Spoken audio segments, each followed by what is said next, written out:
Alrighty then, and here's Johnny. Hold on a little bit, I need to change up the song for this. Okay, good, this one.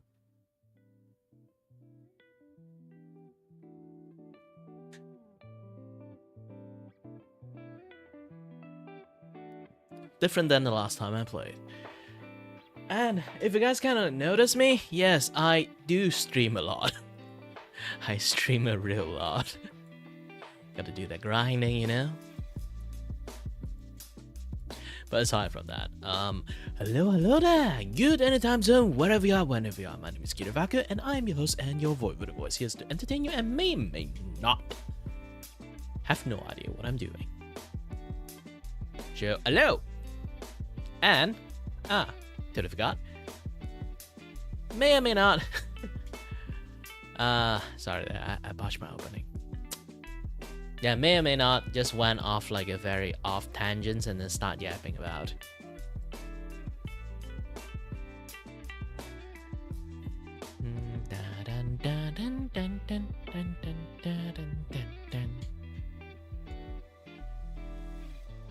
Either way, if you guys are wondering like what I'm going to do today, drawing, of course. But what kind of drawing? Usually, I would say like, "Hey, today is my live shop opening, this and that, yeah, that stuff," and yeah, let's do some drawing and stuff. But tonight, is doing something different because it's almost a new year. Even though I just updated my model wardrobe not long ago, I was always like wanting to do this one particular things. It's like a upgrade of my model 3.0, and model 3.0 is a little bit much more flexing than what I'm doing. I've been drawing a lot, so my drawing skill has been improved, and I want to draw something and make a new model that is completely on different base instead of like just some wardrobe change. And yes, you're looking a new one that I'm trying to do, which is also like the latest like trendy thing like going on here. Let me kind of like take a look. Okay, this one, yes. Artista Cafe, we go. Hello there, and welcome to the Kirivaku caved. I have no idea. The cafe, yes, cafe, art cafe. Which is where we do not serve coffee, we serve art here.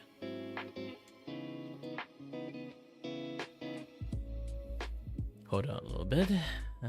Let me do a little bit monetizing and stuff. Alright, just going to forward this to this one.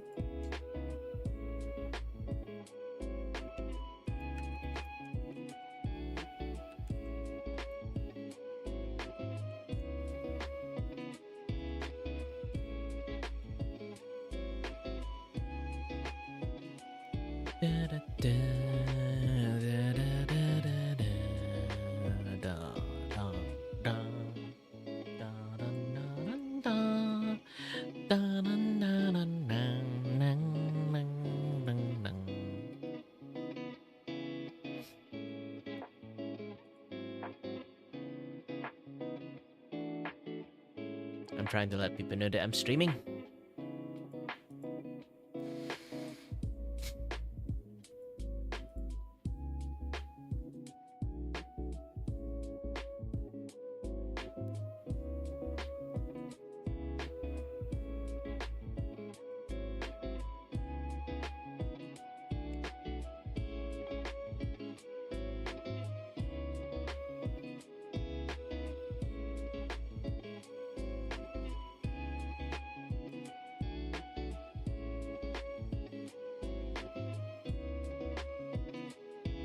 Alright, I guess I got most of the things already like ready. Yep. Got most of the thing ready. Up.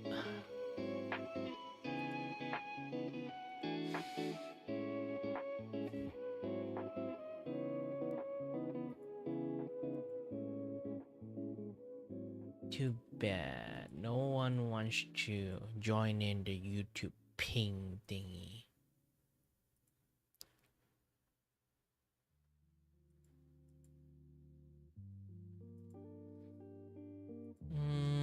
Still, let me try to figure this thing out.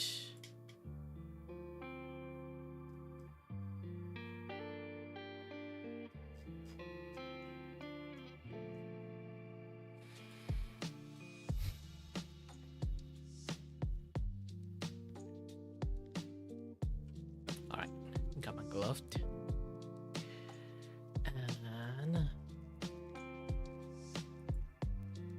And everything should be good to go. And voila, here we are. Shall we keep on drawing? Of course we should.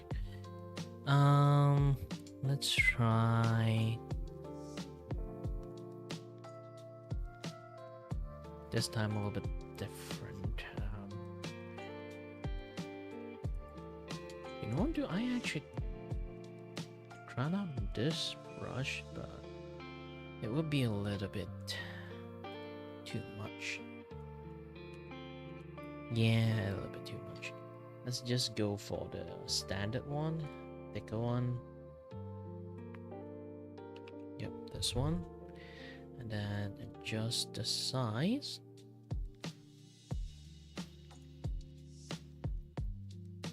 To 3, yes.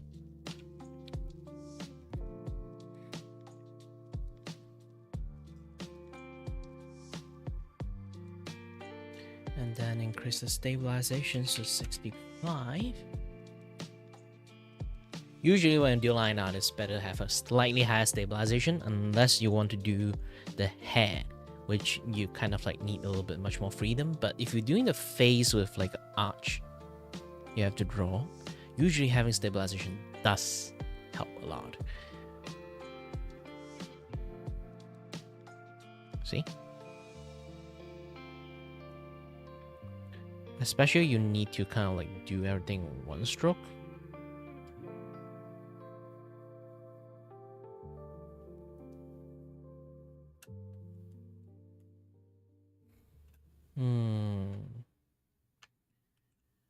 That's a good way to fix this. Done.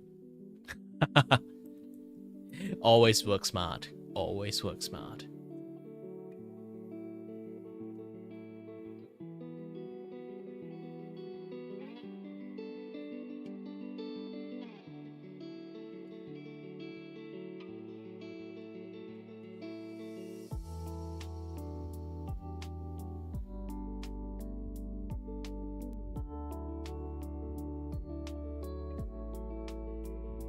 Ooh, too big, the head.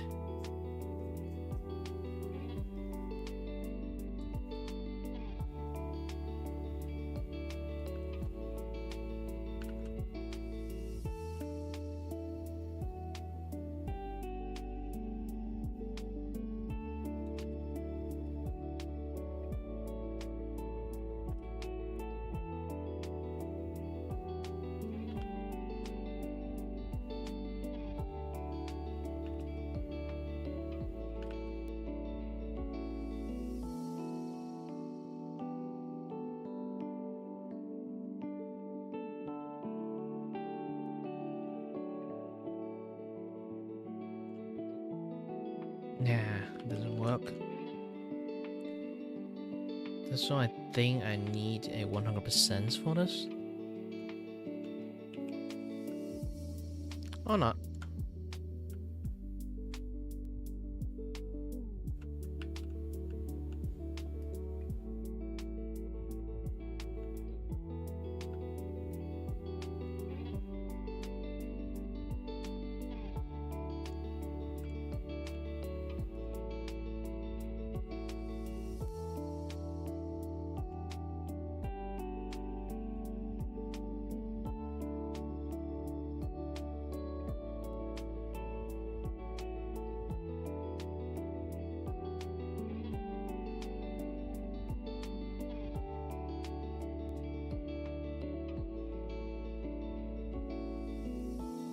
Okay, good. Don't need to draw the ears. Basically, the head already like this is pretty good. I don't really need to do too much. And then later on, I can attach the neck. So if I can just kind of connect both of you in a very thin line so people can't actually see it. Yeah, I need the line to be much more thinner later on once I finish drawing. And let's draw the nose.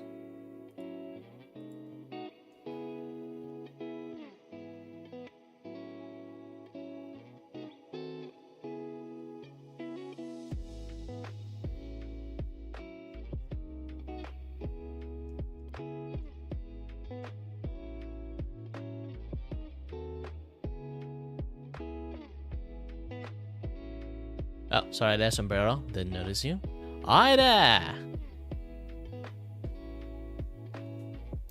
Well, here's the thing. When you kind of like draw a Vtuber model, yes, I'm actually making a Vtuber model, your neck needs to be like a little bit slightly longer than usual because you have like a lot of range of movement when you do this kind of things. So your neck is like uncannily long.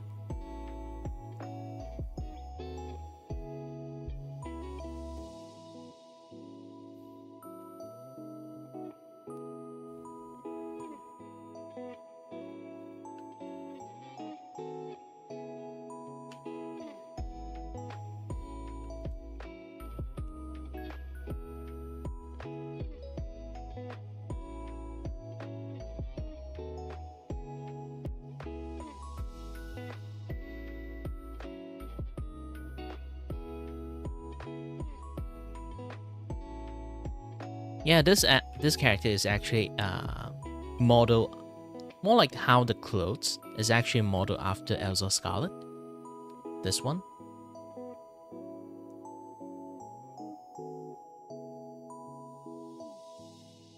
Nah, the model doesn't really have too much movement. The only movement they have is like some body swaying, and hand movement only with the sword, because spoiler alert, this is actually my 3.0 model that I'm designing. So I'm basically going to use a female model over here. There's basically people see like, ooh, beautiful lady come in, and then like I don't want to do something like people see beautiful lady, they come in and then first thing they notice like it's a dude voicing her. I don't want to destroy that kind of illusions. So I figured out a way. Again, like Kirei is actually a character that I brought out from the manga I made. But the manga, I kind of like rewritten it, or you can say like scrap it and then remake one again and again 6 times. This is the last version of it, the one you're looking at. But this drawing is actually the sword itself is the 3rd generations that I create on Kirei. Technically, the one who hold the weapon is still me. It's just that about that time, my character is actually a conjure puppet. It's not a conjure puppet. It's like something like a shadow clone that my sword created. The sword actually created. Even he didn't know the body is actually not real.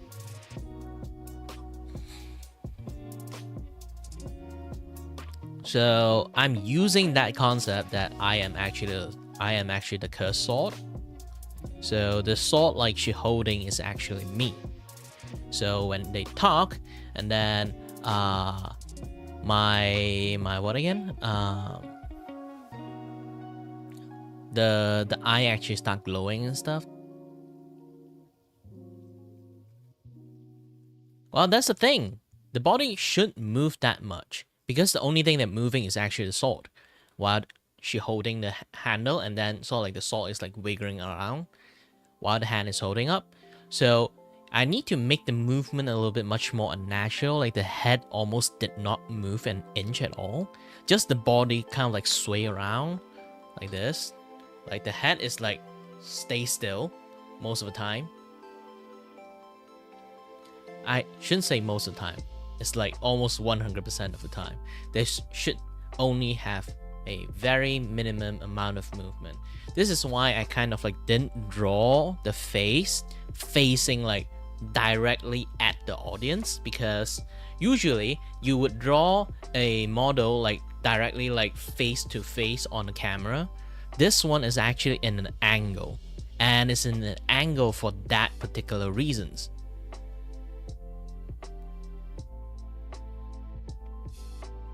And besides, the neck is actually not that long. All anime characters looking like this. I can't draw the neck first now because it's just... technically it is. Like around the time that I remade the entire story is because I watched a little bit too much Bleach and watched a little bit too much Soul Eaters. So I invented my characters as basically as a weapon itself. Back then he doesn't even have spiky hair too. His hair is more like the rounded.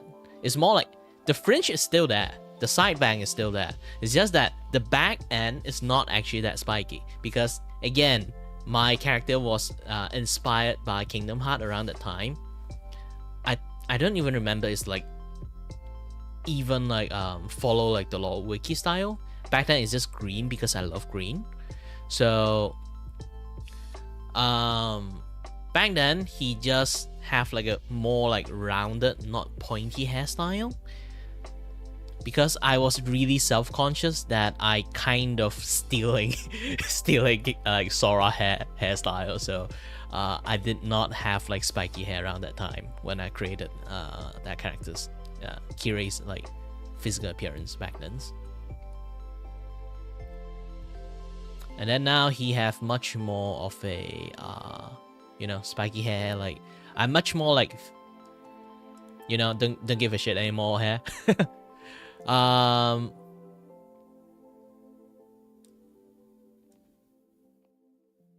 Yeah, it's actually physical appearance is actually more on Kingdom Hearts, because it always is actually.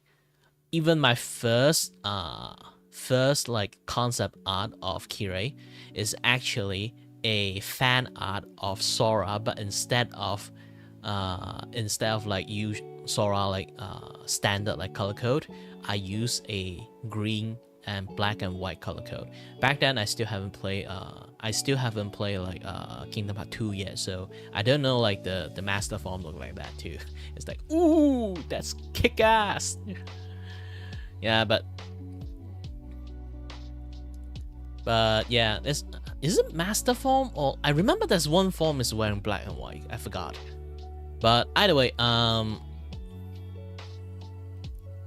yeah, it's like generally my character have like that kind of look with them,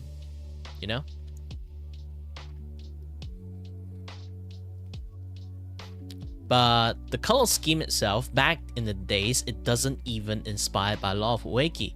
My green color is not really that green.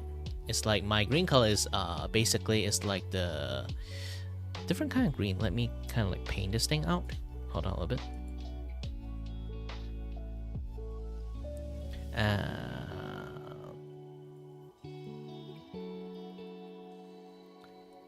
Like Wiki green is this green. Back then my green is actually this green. It's really dang bright. I love lime color, okay? And it works well with yellow highlight too, so it can have like a very dynamic like grassy color. Wiki hair color is forest green, and later on I did have like a forest green back in the days on the 5th generations, but I do think the forest green is a little bit too dark for hair color. I can actually show you. Did I show you my first model?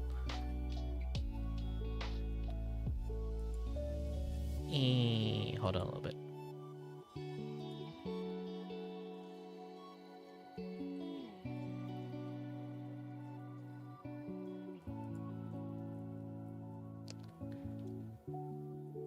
Okay, the the first ever model I create, you can see like the green is very dark.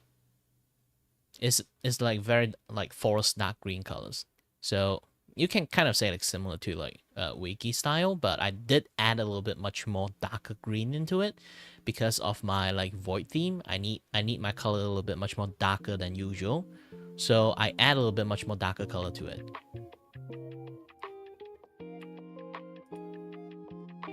And let me switch back.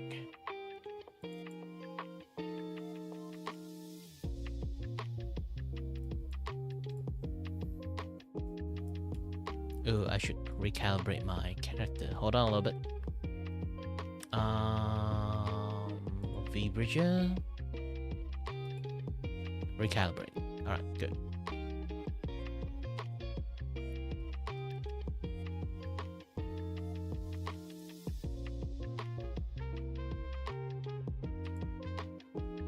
Hold on. Wait a minute. Alright, good.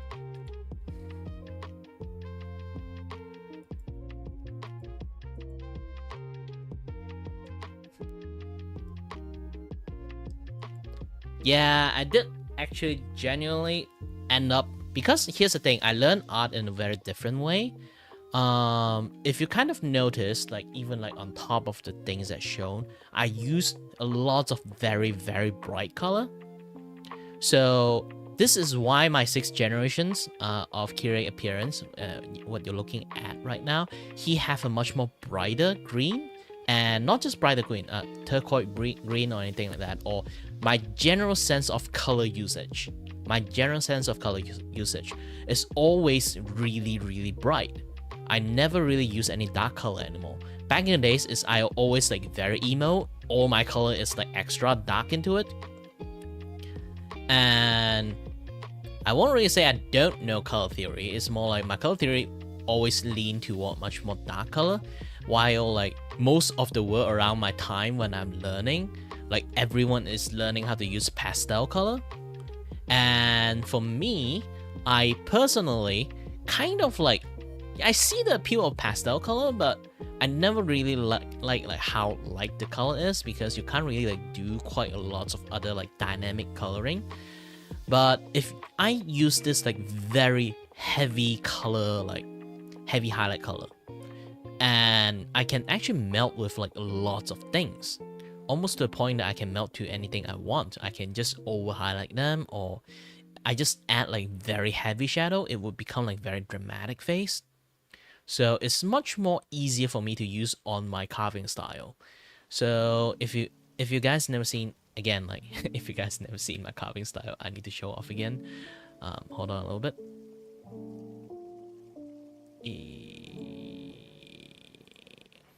This one. Let's open up Miro. Okay, hold on a little bit.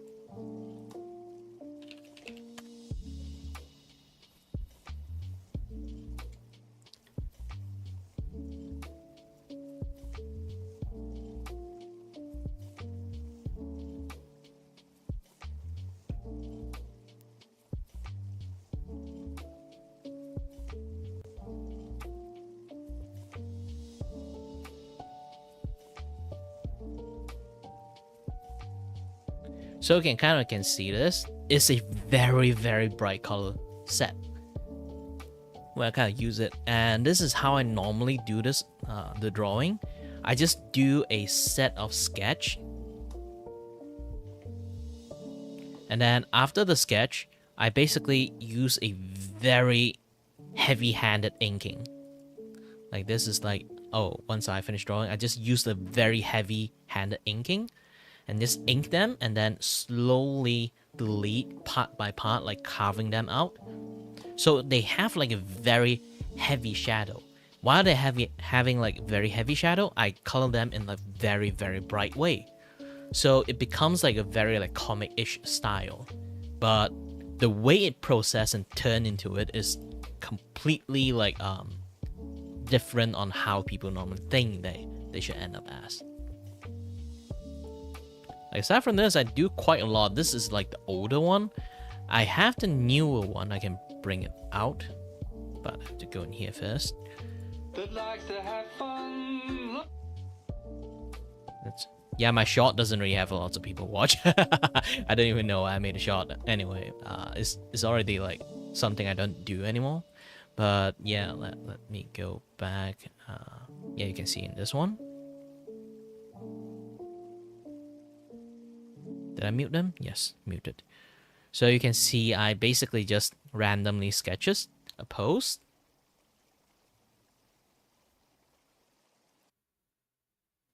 And then later on, when I do anything when it comes to colors, no matter how saturated the color is, like this one is supposed to be like mostly armored, which armor is like usually you use like steel or like something close to like silver color, right? So I somehow managed to put like a very bright but still armor looking like colors onto it.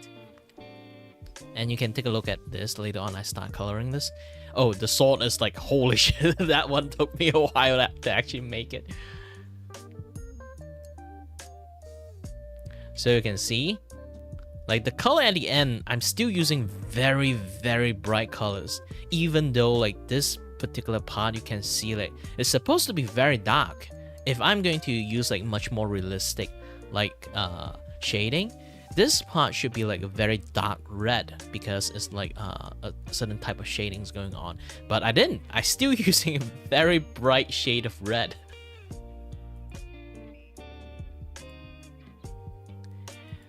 I do various kind of style like this, and then the one I really loved that I go really went ham on the brightness is this one. Because it's in outer space, means like you got even more highlight you can do. But this one actually I failed to draw so many times on the characters because she have lots of accessories and I add a few on my own too. So I decided to draw her lots of time to get a sense of where the accessory, like when you look around, like what kind of angle it would become. So this one is how I end up with. So you can kind of see I'm using the carving. My carving method is like, it's not actually really that time consuming if I just do it fast enough and don't mind the shape that much, to be honest. A lot of things is actually can be covered by the shadow. Unless I decided to carve a lot more like area that is paintable in there. And you can kind of look at lots of things. Like at first, the flat color is already bright.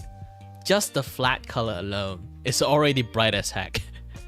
And I add more brightness into it.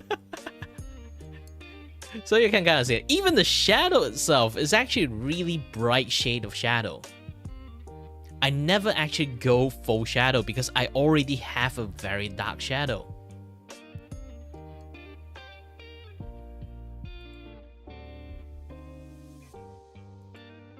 Because I already by default all my artwork have like very heavy shadow, I end up never really do a lot of like shadow stuff. And then this is like back in the days when I still kind of stick with a little bit shadowy thing. But this is more like every day I do, it's basically because Hugh have like very dark green. Him personally, his body personally have like very dark green. I kind of stick with the darker green. Surprise, surprise, one of my friends actually also green. And a lot more greener than me. But yeah, I do quick sketch. This is actually a quick sketch. I finished all this thing in 1 hour. If I find it fancy, I want to do the coloring too. Usually I don't color this heavy. I just normally just like do random color. Later on I can show you the random color one. But generally I don't really do that much work. It's like, alright, just a random sketch, draw, and then color, finish. I draw him a little bit too giga chat actually. The chest is a little bit too puffed up. Yeah, he's a chess streamer. Also a League player. Ew.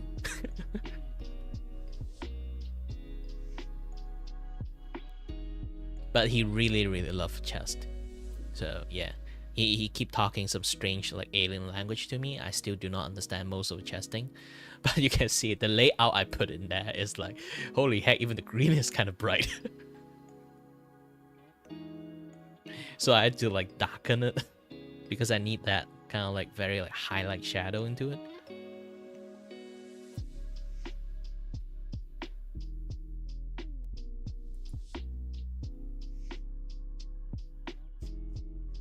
There's still a lot more. I can show you like, ooh, hi, it's me. Yes, this is my hidden talent that I rarely actually shown to people. This is something that I put like really early on. Now, do you guys know reverse mermaid sequin? It's like those kind of things that you can swipe up and down and then you make an image out of it, right? It's actually in large scale, it's really hard to do, mostly because you have drawing an angle, because this thing only can draw up and down, not left and right. So drawing in an angle is even harder. And I always draw circle to flex my ability to be able to draw it. So I do a lot of like drawing on mermaid sequin. Actually, I do want to do this again like one day. Because but here's the thing, this thing is expensive as heck. It's not like etch sketching, you can just swipe up and down only. Etch sketching, you still can go left right. This thing you only can draw with the up and down motions. You cannot draw side motions. Left right motion is a no-go. So to be able to write on it, to be able to draw a circle, is actually a feat itself. Not a lot of people can do that. And the Doraemon face, I did not draw Doraemon face. I am actually impressed because I do, it's like one of my last like 3D animations like semesters. And we have to put out our portfolio and then on the expo, those kind of things. But I was putting in the corner that rarely people will go. My position is literally in the unknown corner. If I need to draw it out, it should be around like this. If I go here, not this one. Yep. So imagine this is the hall. So imagine this is a hall. Let me go for the dark one. Big dark one. Okay. It's easier to draw this way. So it's a very long ass hall.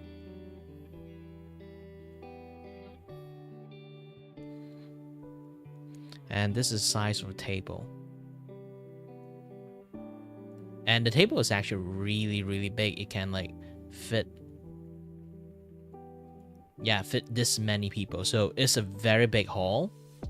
But the problem is, for some weird ass reasons, like everyone is here, they kind of cramp all the tables here for everyone to exhibit, and then there's 2 tables here, and I am in this table. So basically everyone would just go around here, they rarely even visit this 2 table. And yours truly is in here.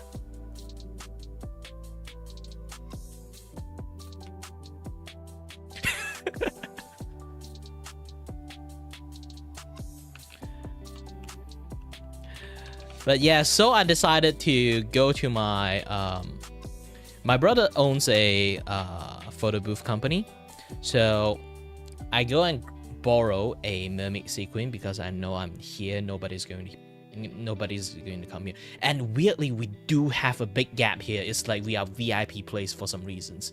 So I decided to have this mermaid sequin here.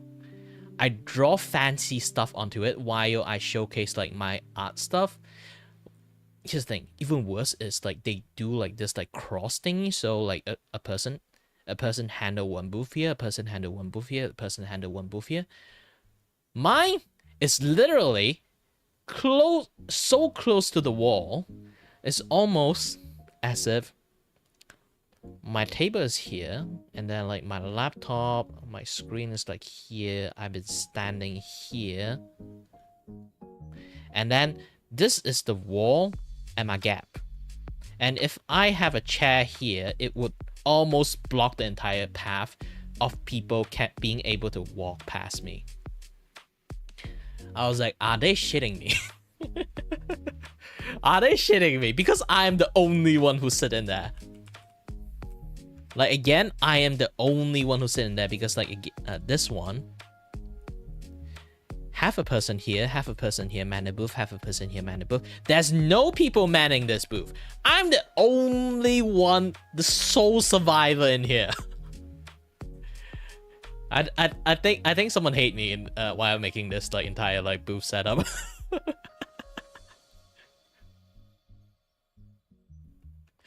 But so either way, nobody is passing through my place, and I knew it the moment I learned about my placement. So I decided to borrow that mermaid sequin and then draw a shit tons of stuff over there, and then I'm just letting other people to I'm just going to let other people like come here and draw the mermaid sequence. But it seems that nobody able to draw it. Nobody. They try. They can't barely draw anything. While they're looking at me drawing spaceship, drawing planet, because the theme of the entire expo is like space theme. Because we don't have any table space anymore. All the table space is full. We have that many students, so everyone is full. Everything.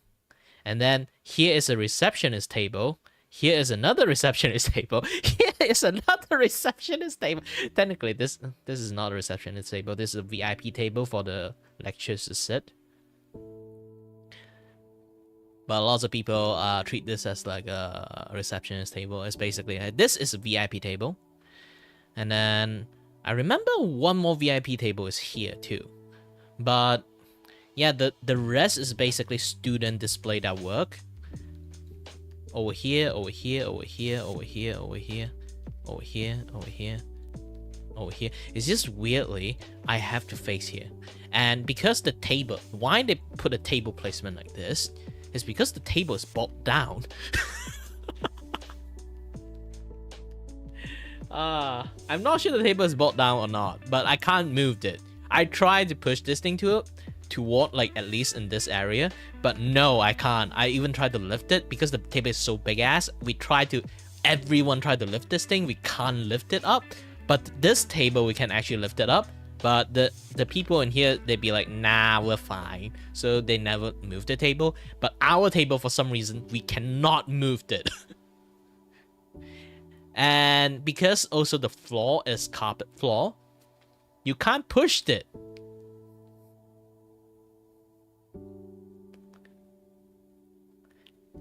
You already have difficulty lifting that shit up. Like, pushing it is just going to destroy the table. So everyone is filled up in that place, except my table. Technically, there's still people walk through here, but they never know there's a person here.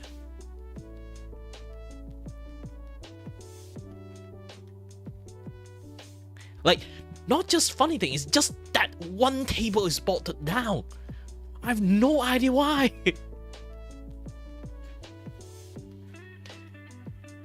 Oh, I remember. It's not bolted down. It's chained down. I don't know why. That's the only table somehow. I look at the downward side. There's a chaining to it. And it's chained up really tightly too. We tried to find the key, but never have a key. It's been a while. It's like 4 or 5 years ago? 4 years ago. I already don't have that much memory about my study and stuff. But yeah, yeah, I think it's like back in the days, a lot of people actually borrowing table and like chair, like just take the table and chair out for like other class to use, and then they never return it. And then some people actually chain down some of the table. So some of the table is actually chained too. They just didn't move.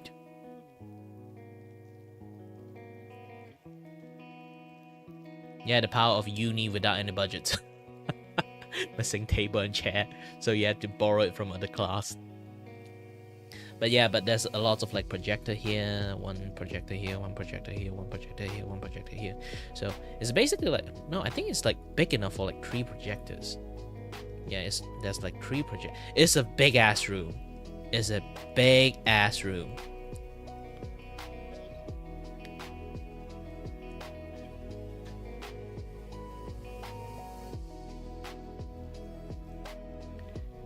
So here's the thing, because there are people here and here and here, so people would just gradually just browse through here, see what here and here and here and here. They would just keep on going like this. No way there will be a people who go to this flow and then walk through behind me, which you guys I already told you how narrow this freaking gap is. If I sit a chair here, people would have to squeeze into this gap with the wall behind here. So I didn't even use the chair. I basically just if you like saw that spot, I'm basically is hold on a little bit.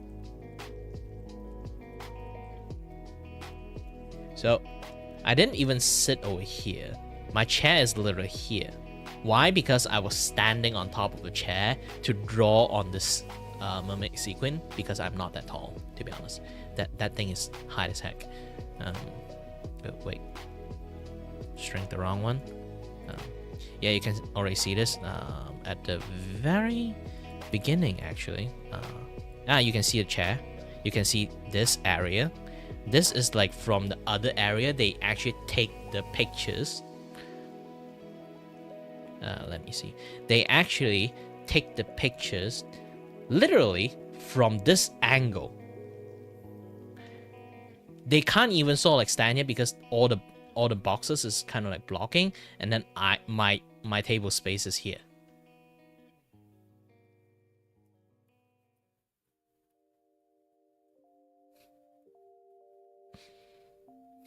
Yeah, it's always like have that issues. So like they chain down the table for that reasons, I think.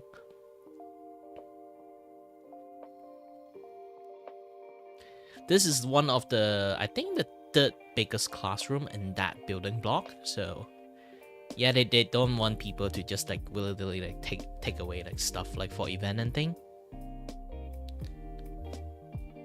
But yeah, so I don't really have that much space. They literally managed to take, like, you can already see like where the chair is. You know like how narrow the gap is. Yeah, they have to stay in here to actually take the pictures. And generally they just like stand around here, take the picture while I'm doing this. Because I'm the only guy who brought such a thing just to like doing like an entertainment show.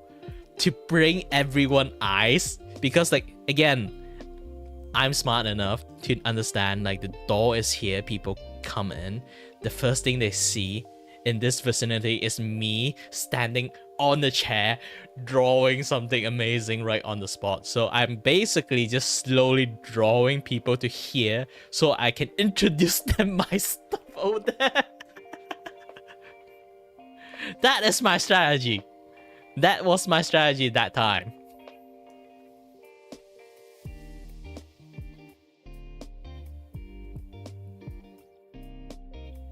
And it's a very successful strategy because I managed to lure a lot of people come to my like area and I can show off some of my thing. But generally people don't give a shit about the things I made. Like all the 3D animation I made, they don't give a shit about it because it's I won't really say it's my best work, but still. But yeah, they just care about the thing that I drew over there, and they want me to teach them how to draw on it. I teach a lot of people how to draw on it. Apparently everyone, even like that from art school, they still fail to comprehend how to draw that thing, because again, being able to just draw up down is something that, like, you know, stump a lot of people. Like your normal natural reactions, you just want to like draw like a stroke, you would draw something, when you want to draw a stroke, you would draw something like this, right?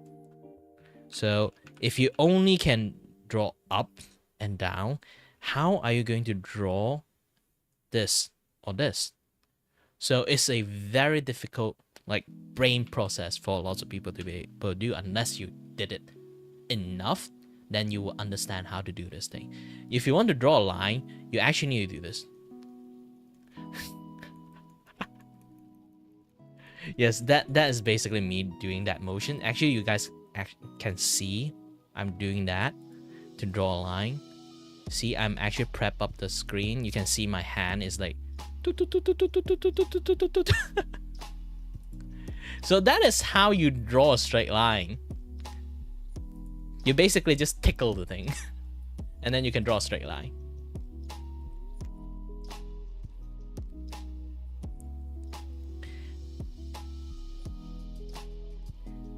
So if you want to draw a diagonal line, you have to do something like this. Depends on you are flipping up or flipping down. There's an easier way for you to do it. You just like swipe your hand an angle upward. If you're just lucky enough, like the black actually is like flip upward to actually reveal the black. So I can just swipe it upward in an angle, and then I can draw a black line that way. But if you want to draw a black line down, oh, that one is a little bit difficult. So I have to swipe in the curve up, and then I have to swipe in the curve down here. So I have to meet them enough, almost like kind of like enough to make it look like a circle. It's not actually a canvas, it's a mermaid sequin, and I borrowed that from my brother. And that thing costs a lot. I remember it's like 2,000 ringgit. 2,000 ringgit is like close to like 600. I think it's like 600 or $500. I don't have the money to buy that thing, and I haven't include the AliExpress like delivery fee, because if you like order things overseas, you have to, and that thing is heavy with like metal frame. Like they of course like they give you frame too, and then the cloth, the mermaid sequin cloth itself is double-sided and it's very heavy. So those things cost a shit tons of money aside from just buying it, and then you have to pay for the shipping fee. So that thing will cost around like 5,000 6,000 ringgit. So it's hella expensive. And now my brother like have like his like photo booth like business and much more successful. So that thing is always unavailable. So I can't borrow it anymore. I can't even use it to stream. I really want to use it to stream for like something like anniversary stuff, but it always like not available that time, that every single time that I feel like, oh, I want to do this, but it was like, nah, we are using it. I was like, ah, shit. And then when I can actually borrow it, I told my brother to bring it home when he come back home. And then I would be like, he'd be like, oh shit, I forgot to bring it back home. And I was like, dang it. And then like his workplace, and from his workplace to here is actually pretty far away. So I don't really want to like bother him that much. Like, hey, go back and take it back home. No, of course I'm not going to bother him that much. I'm just like, if I can borrow, of course I can borrow. But if I can't borrow, then yeah, it's just like depends on luck. But also depends on when I remember that, oh, I can do this thing. But I personally like really want to stream that thing. Maybe like one day I get a big enough donations that I can buy that shit.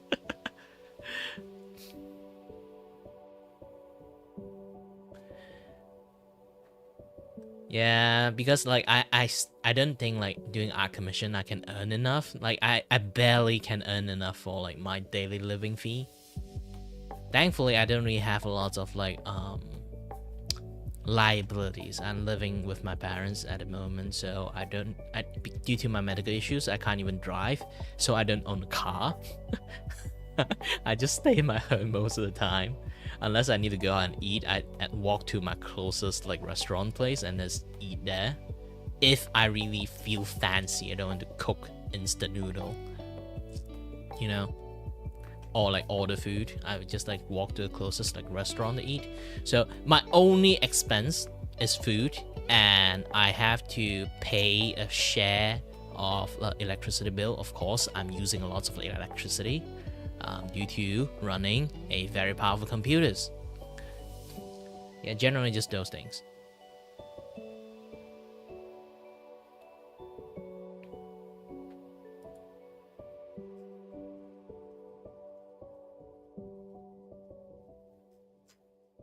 So I would say I'm quite a privileged person when I kind of think about it. Well, I always know about it. It's just that a lot of people don't really aware about it. How privileged I am, actually. I always tell people I'm very lucky. Well, rice is not like grass, it's more like the seed. So, that is touch seed. But I do have to eat a lot of veggie due to my issues. I cannot have like some certain deficiency. I actually have so much debuff on my body. It's actually that bad. My heart is a little bit arrhythmic and my ears is fucked. So I always like have like vertigo and stuff. Even now, I actually seeing double. It's not like that hard to read the word, but if you kind of like lose the focus, you can start seeing double. So it requires like a lot of focus just to read or to do anything. And I can't help it. It's just like that.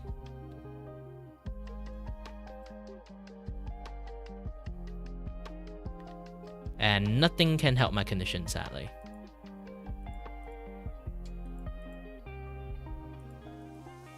This is a face accessory, this and that, that stuff. And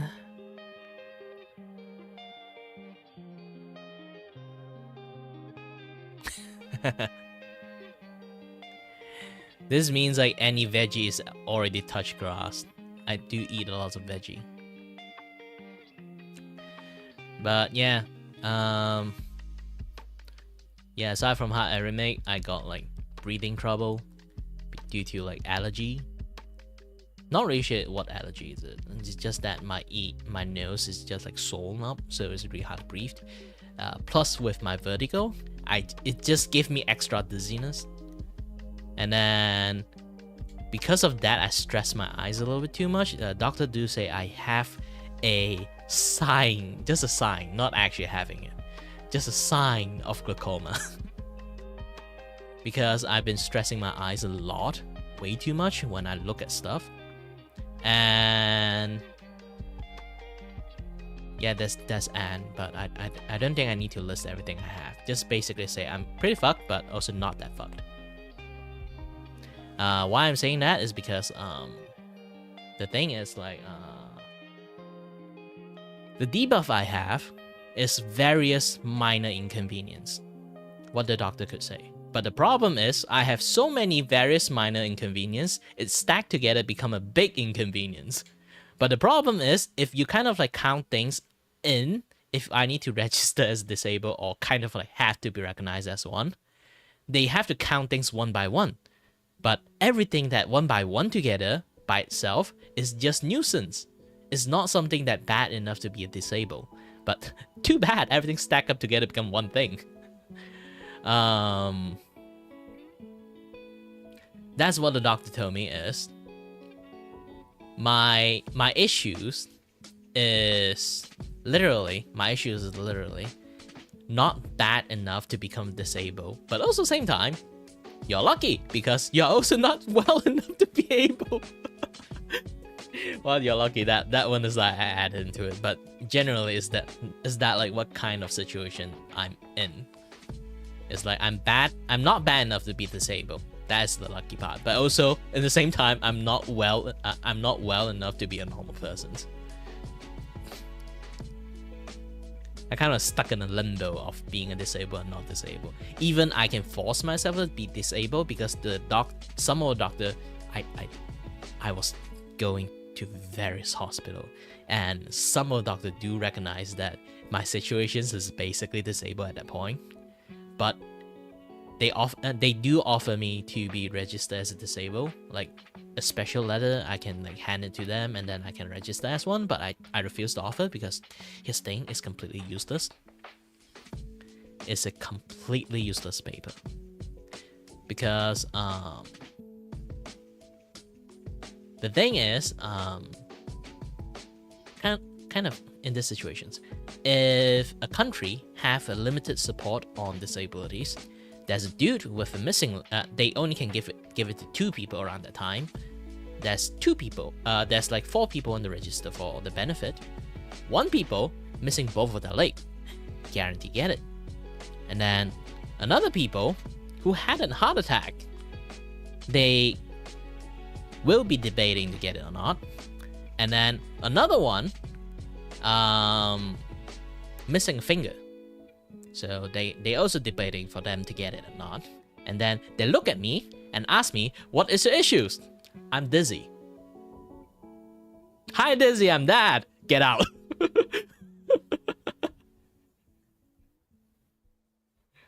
So that is also my situation. So basically I won't get any any like situation.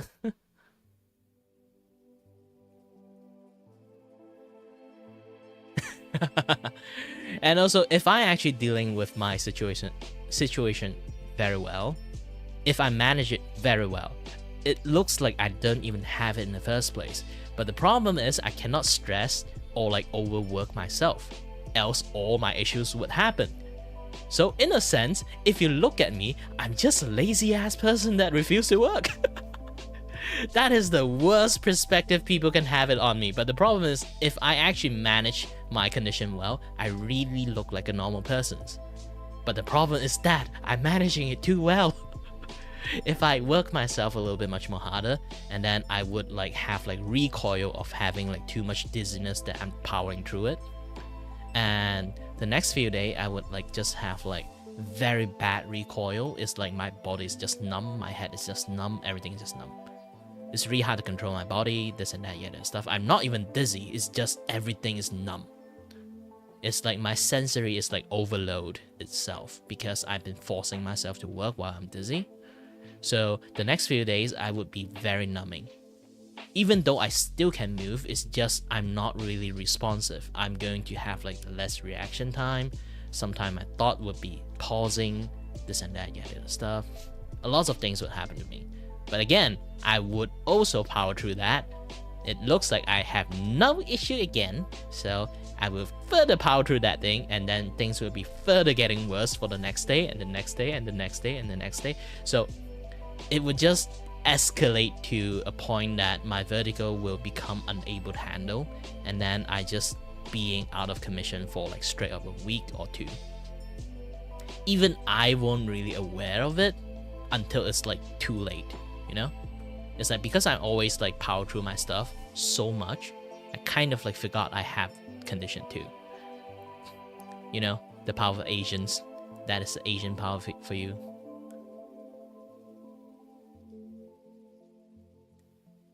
No, it doesn't. Even I can, like, here's the thing. Heart arrhythmic, that thing can cure by just having a healthy diet, yes. So I don't really have any issue on heart arrhythmic. Nose clog issues, I would just say I have a good nasal spray. Then that would kind of solve it. But it's temporarily, but still kind of solve the issues. The problem is the ear. When I say my ear is fucked, it's not normal fucked. It's like my blood vessel inside my ear is fucked. So it's what people call the AICA, vestibular loop. But also in the same time, I should explain what AICA vestibular loop is. It's kind of like very small issues, but it kind of combined with something very worse, because it's like a dizziness multiplier. So if I have any other things that can cause me dizziness, or any blood issues, or any like other things that can cause dizziness, it's just going to multiply the dizziness to even higher rate.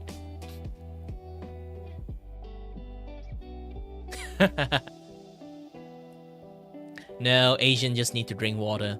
But the problem is like the ear balancing issues actually is drinking too much water, sadly. That is actually one of the issues.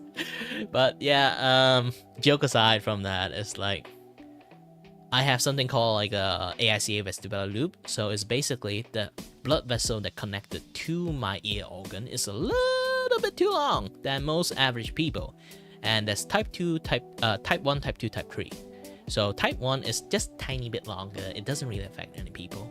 Type 2 is basically, oh, you are already at normal rate. It's like 50% longer than most people. And type 3 is basically, holy shit, it's basically just like a snake wrapping around your ears organ. Mine is already type 2. With my age, I'm actually got it like very young age. So it kind of like the delay blood flow or like the pulsing, you know, like it, because it's like looping around because it's too long inside the ears. So when I kind of like heartbeat a little bit faster, and the arrhythmic actually does make it worse. The heartbeat, you know, like our blood vessel will pulse when we kind of heartbeat too. So the pulsing actually can make me slightly more dizzy. So higher the activity I have, or even situations that can make my heart beat faster, like stress, actually can make me dizzy. So I have to be very zen most of the time. Else I risk getting dizzy. I cannot be too excited. I can be excited. I just cannot be too excited. I can be emotional, but I can't be too emotional. I have to control that. I cannot be too giddy up. I can be happy, but I cannot be too happy. I can be sad, but I can't be too sad. That is just how am I. I'm in a very controlled state. Imagine like I'm just like the guy that have to be like read like very mantra stuff.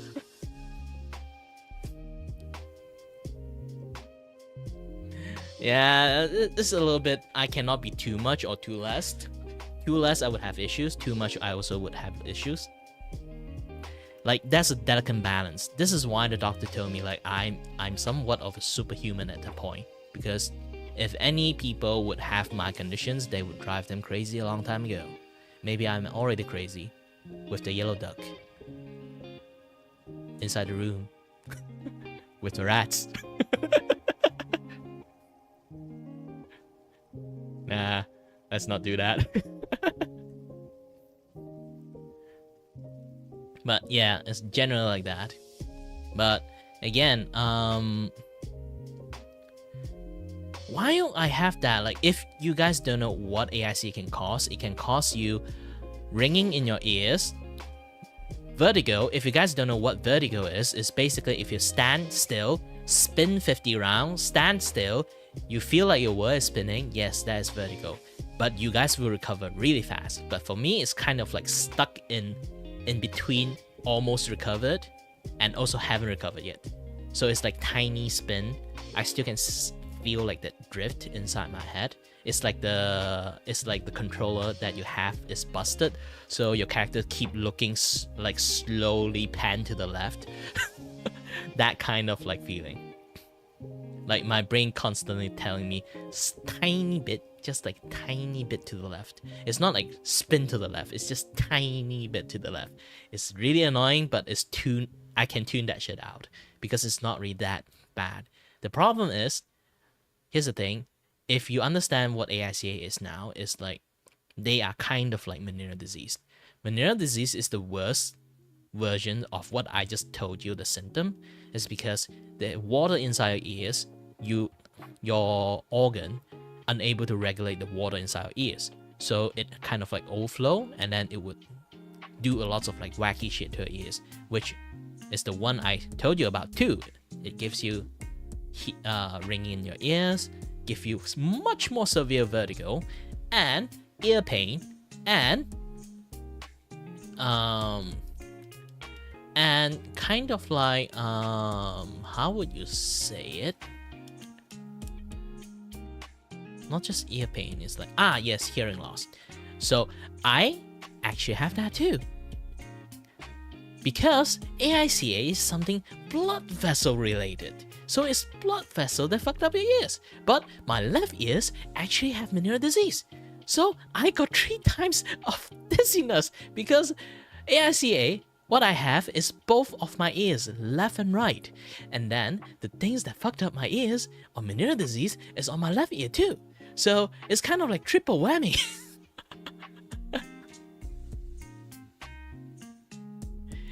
One is directly attacking my ear organ. One is like indirectly two is like indirectly attacking my ear organ.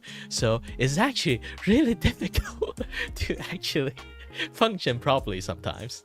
And even now, I just laughing too much. I already feel a little bit dizzy, but I don't give a shit anymore. I just too enjoying on chatting. And this is why I talk a lot. This is another reason why I talk a lot.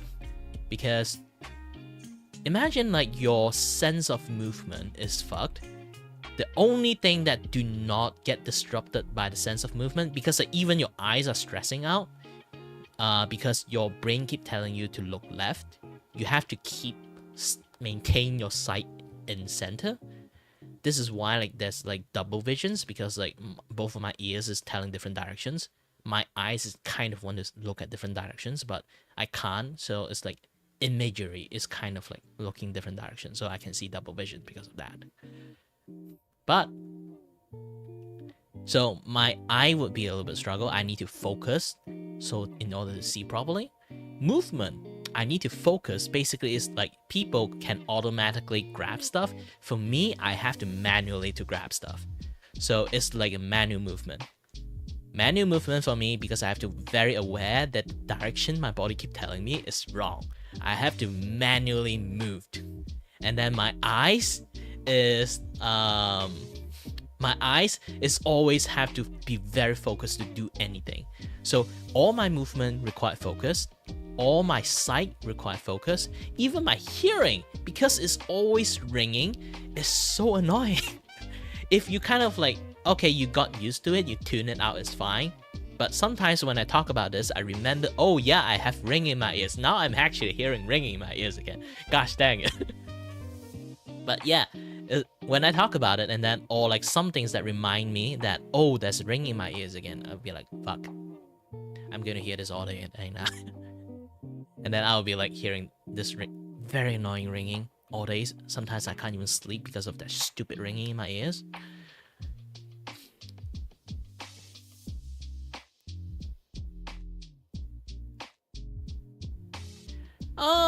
Here's the thing. I've been dealing with dizziness for so long. I can't actually handle anything that have motion on it. But I do have a very bad car motion, so I'm not really sure boat can be very bad. Here's the thing, like I told you, if you spin 50 round, and if you just stand still, everything will spin right. I can guarantee you cannot walk straight. But the thing is, I can spin 50 round, but I still can walk straight. Because I'm always dizzy. That's the thing. That's the point. I am always dizzy. I can walk straight while being dizzy. So if I spin 50 round, I still can walk straight. I just don't know why when I get a car ride from point A to point B, I'm dead. Maybe it's because I'm not moving my body, I'm just sitting in the car. But on a boat, it's a little bit different. Because the boat, the balance always is shifting, so my body is actually reacting with the balance. So I'm not sure I can or cannot handle a boat ride. But a car ride, I definitely cannot. Maybe I can just like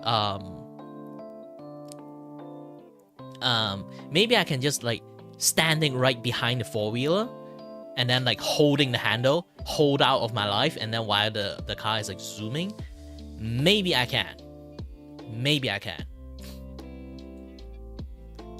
Long as my foot is contacting onto the ground, I can handle the balance.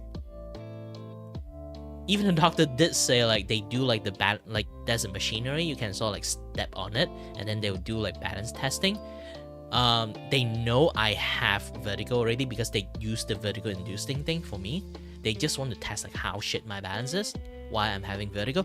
They are surprised that why I'm having vertigo, I still can balance myself. I am a medical mystery within the rehab centers. Basically, the physio rehab centers, like they test the shit tons of things on me. It's still a freaking mystery how I managed to like deal with so many things. They do have speculations so far from all the experts. Like seriously, every single time I go to there, they have to have like multiple doctors doing a roundtable speech, like discussing like my conditions. What they kind of come out with is I was born with my ear fucked. It's just that now I have Meniere disease plus my ears like having AICA. so I would have a slightly harder time to adjust. But sooner or later, I will be able to adjust to it. But the problem is, they are still surprised at how well adjusted I am, even like I have like this AICA conditions. Because like, again, how come no people notice I can't even walk straight?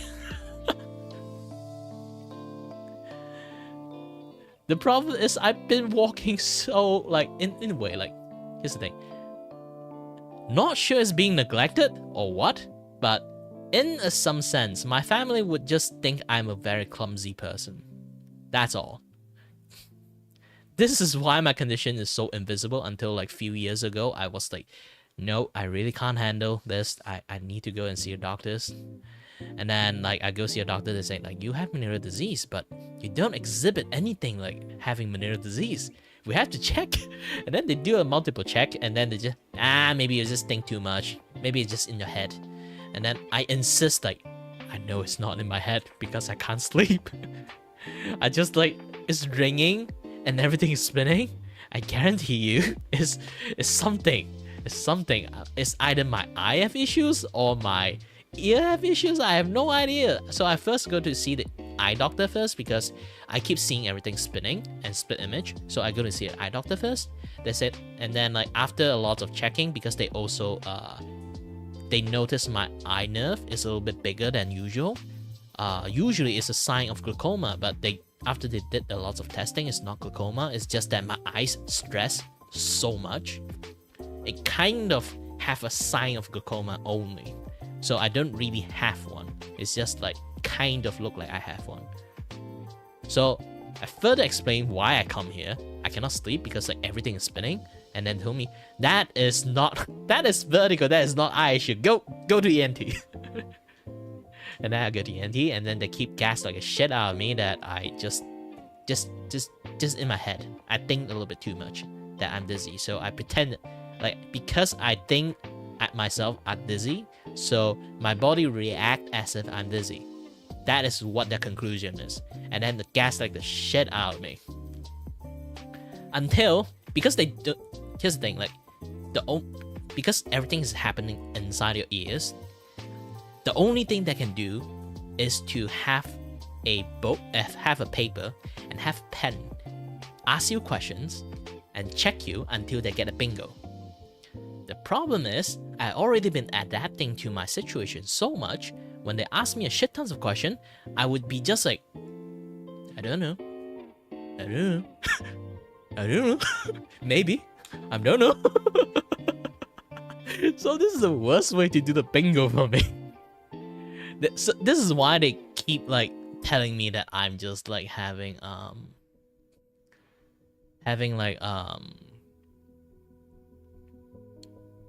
some mental issues because of that.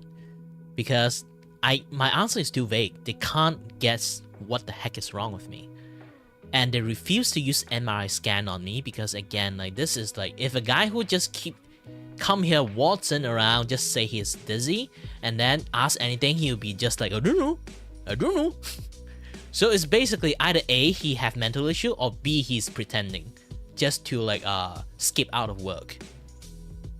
So they choose the first and second both together. So they all, I think, so they just think I just like pretending. So they just, all right, if you really have that much issue, just go to this other hospital that's doing like physiology tests and this and that, that stuff. Since you can't clearly stand, so we just send you clearly walk straight. So we just send you to this place, do a little bit testing on your vertigo, see do you really have vertigo, and like test like is it your ear fucked or like your something else like is like having issues. Your brain clearly in CT scan nothing happened, or like in any other things that you don't really have any other issues. So definitely like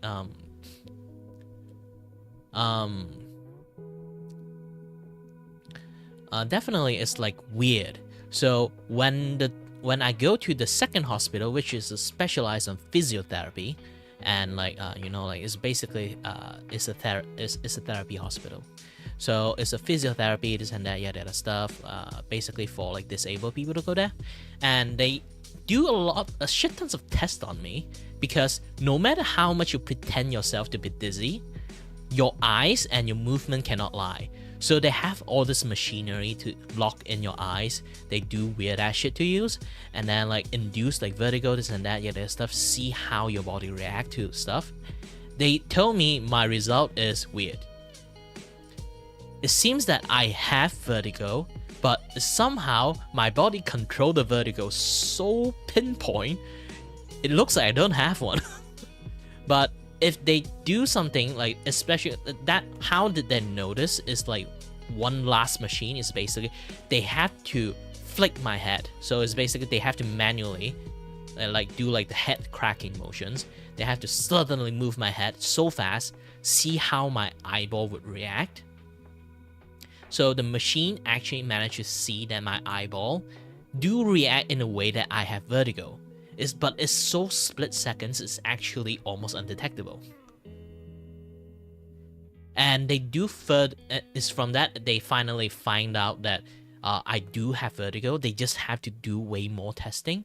Like they finally learn how to know like where to test, where to do a lot more like things, and then afterward they found out, you are a very weird person, Mr. Kirei. Here's a letter. Go and give your first hospital. Tell them that you need an MRI. We have no idea what's wrong with you. Because back then they don't know I have AICA. They just suspect I have Meniere's disease.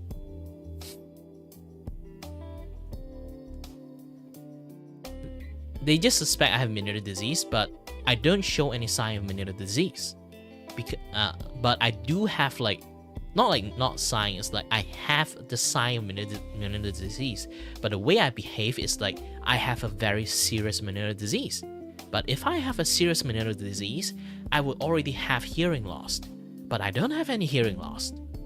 I only have like a very severe sign of vertigo, a very severe sign of ear ringing, a very severe sign of like walking and balancing. So I can't walk a straight line. If I try to do like the catwalk, like the model walk, I cannot put my foot in front of another foot. It's like those kind of like drunk tests. I cannot do the drunk test. But I can walk like a normal person straight line.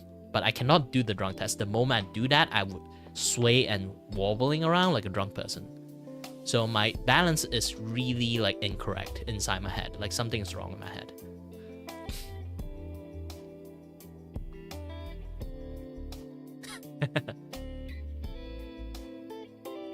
So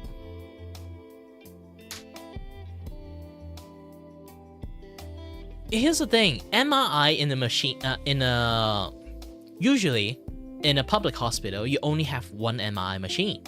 Maybe you have two. I think they have two MRI machines, but here's the thing. Public hospital is a big ass public hospital. There's lots of people who have actual severe conditions. They do need the MRI machine. And when you use MRI machine scan, you literally use up like 30 minutes. Some might even use like solid 1 hour just to sleep in there. Just have to scan, because they basically just scan and slice your image by piece. So it would take a long ass time, especially when you have like some very like specific area you need to like have a very detailed scan of it. So they have to like do lots of like long period amount of time.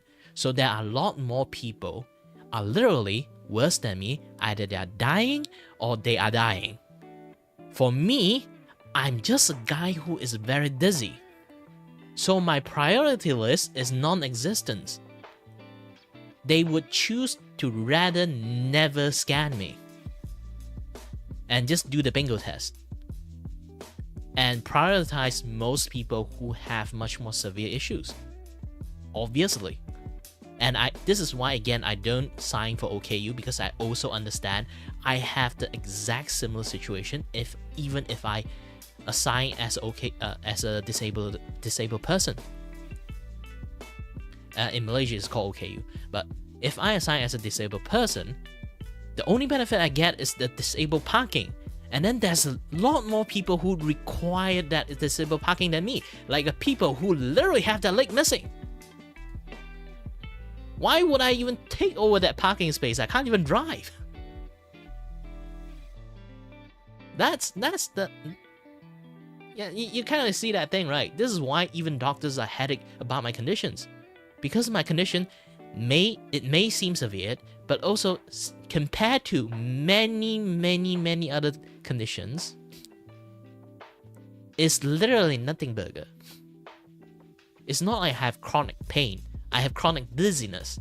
It's a very different thing. It's not like I have pain coming out from my body out of nowhere and that I can't move. I still can move. I just can't move properly. You get it? I don't experience pain. I just experience what I experience is nuisance, annoyance, just that.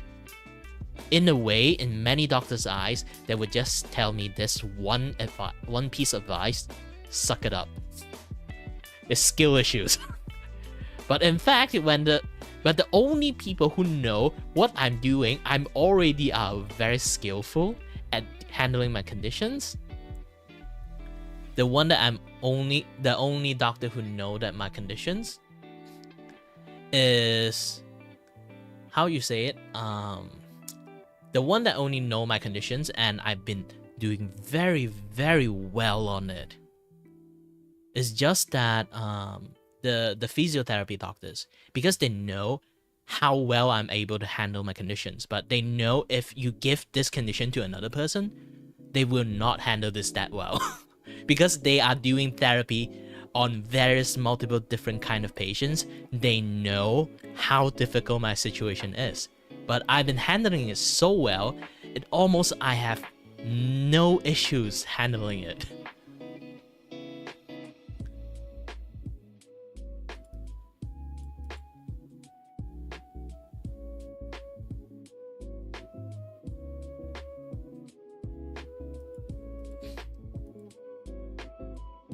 Yeah, it's fine. It feels like a bot bait message. By the way, never mind about that thing. By the way, still thank you for the bot to follow, because behind there's numbers. Usually, bot have numbers behind the name. So either you don't want to be suspect as bot, just next time in futures, not have number. But I don't name Dizzy.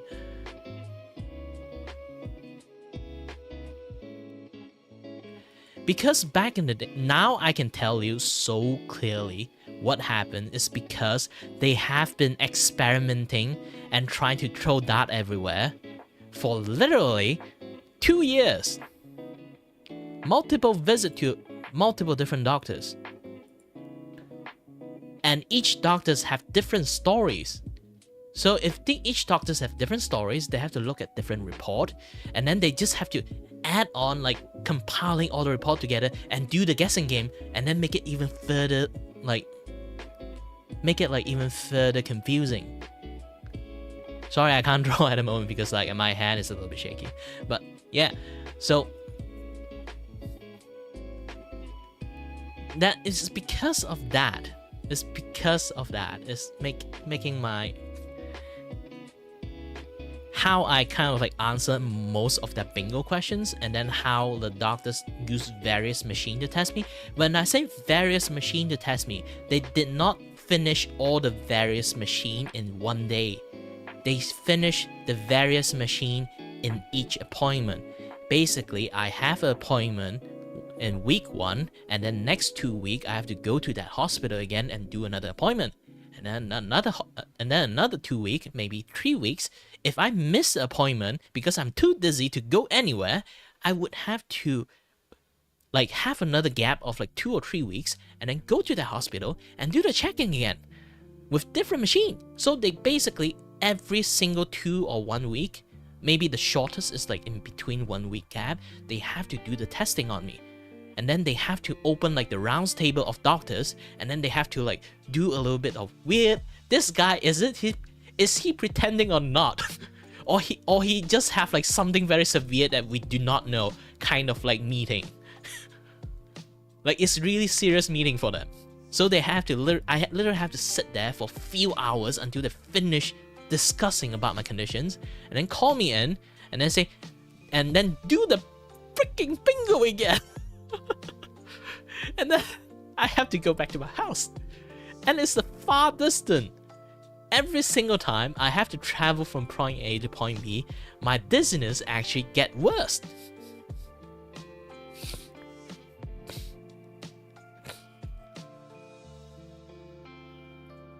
Yes, getting my condition discovered is the most difficult thing the doctors ever experience. Even I have never experienced this kind of things, because it's my first time doing such things like this. Like, imagine you have to keep diagnosed for 2 straight years to actually get diagnosed of what you do, what you have issues. And then they finally give an MRI scan. The first hospital is always keep gaslighting the shit out of me, because the first ever doctors, I think it's that first ever doctors wrote in the, because it's a public hospital again, every single time I visit is a different doctors. It's not like I have a consistent doctors. So the first ever doctors, maybe it's the first ever doctors, he wrote maybe it's mental issues. So every single doctor referred to the old past report about my conditions, they will always suspect maybe I think too much about it. Maybe I have mental issues. So they always keep gaslighting shit out of me that maybe I think it's in my head. And then the second hospital, now they finally do a lot of testing. And then they say, you do have some issues, and we have no idea what kind of issues. And then the second hospital basically guaranteed I have issues, but the first hospital always think my issues is imaginary issues. And finally, the second hospital wrote a letter to the first hospital that convinced them I do need an MRI. Finally, I get an MRI. And then even when I get an MRI, they still refuse to tell me I have issues. I'm not kidding. I finally got my MRI, got my result, and go to my first hospital, and then have them explain to me what kind of issue I have. They would just flat out tell me I don't have venereal disease. And then they tell me I don't have venereal disease. And, oh, you don't have venereal I asked them, so I don't have venereal disease, right? Back then, I do not know AICA exists. I do not know this is the thing. This is the thing I have to. It's just that found out in the MRI. And then they did not tell me what it is. They just say, oh, you don't have venereal disease, you have this. And then I'll be like, so is it a really big issues? Or is it like as bad as like a venereal disease? They say no. They just reply me no. A very straightforward answer, no. And then I'll be like, then do I need any more medication like how like venereal disease that can kind of help me, which it didn't. It never helped me at all, because they keep giving me medications and keep adding doses and tell me that if it didn't like help, just increase the doses. Didn't help, increase the doses. It never helped me, so they still think I kind of like have too much in my head, because this is the kicker. Venereal disease medications don't help AICA. It improves the blood flow in the head to make your ears able to regulate the water in your ears better, so it kind of like prevent your venereal disease stuff, the effect.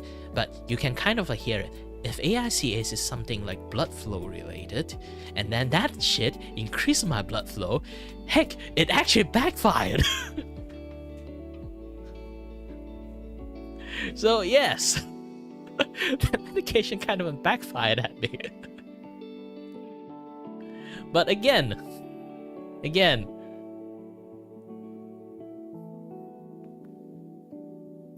yeah, it's basically that. Like, but there's a lot of people also have to increase the dosage to my point if it's very severe, because the medication they gave me was never like the original brand medication. It's like the brand that made in Malaysia's, locally made.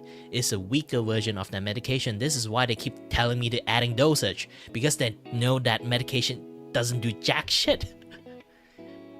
But in fact, in a way, that medication is the best medication for me at the moment, for now. But back in days, I didn't know, because I went ahead and bought the expensive original brand one, and then when I take that shit, holy shit, because it backfired so much, I cannot stand still. I literally, like a baby, start learning how to walk. Because my balance gone so out of whack. I cannot stand still. People thought I had a heart attack. Or like brain aneurysm or something like that. Give me an emergency CT scan afterward. But in fact, it's the only thing that kind of like helped me is the cheaper, like weaker version of the medications. Viagra is like open up your blood vessel on everywhere. There is medication to just open specifically in some certain area. I don't know how they actually make the medications like that. It's weird, but yeah. But anyway, so where was I again? Yes. So they finally, and then I will ask them, like they just tell me like, oh, you don't have this, you have this, and then I'll be like, so I don't have Meniere's disease, and so he'd be like, yes, you don't have Meniere's disease. Then I'll be like, do I need medications? No, you don't need any medication anymore. And I'm like, okay. Is it just that? Yes, just that. You can leave now. Like, holy shit, he didn't even tell me, like, because like I'm not medical aware lingo, they just told me I have AICA. I have no idea what the heck that thing is. I just know it's a bunch of alphabet. He just spewed out to me. Until later on, I went to the second hospital. I handed them the paper. They didn't even hand in my MRI like data, like digital data of the MRI to the second hospital. I think they kind of like having beef with each other's because the second hospital know the first hospital is doing a shit job at this, so they kind of like having beef with each other's. And then the second hospital finally got like the paper version of it. It's just like written statement of what kind of shit I have.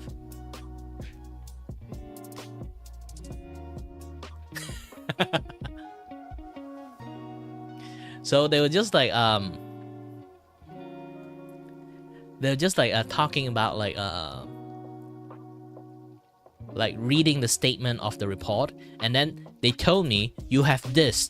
Do you aware of that? Like AICA. I said, what the heck is that thing? I think they told me it's not. I don't have Meniere's disease. Just that.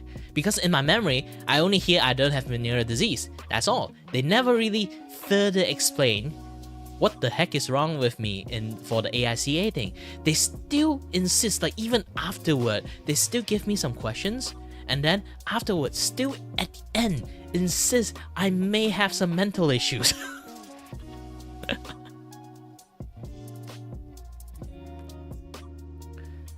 And then on the second hospital, they finally take a look at the statement. They'd be like, you have AICA. This is the thing that kind of like mess around your head the most. And I would be like, what? I never knew it was such a big issue until like, you know, they told me it's a big issue. It's the main thing that caused the dizziness. This man the Lulu. Yes, definitely this man's the Lulu. But by that time, like I like here's the thing. Imagine one doctor keep gaslighting shit out of you, and another doctors keep telling you actually have issues. By that time, I'm actually quite delulu. Because the paranoia I keep having, because one keeps saying yes, one keeps saying no. And both doctors have no idea what the heck I have. Just imagine the pure confusions and panic I have for straight up 2 years. Yeah.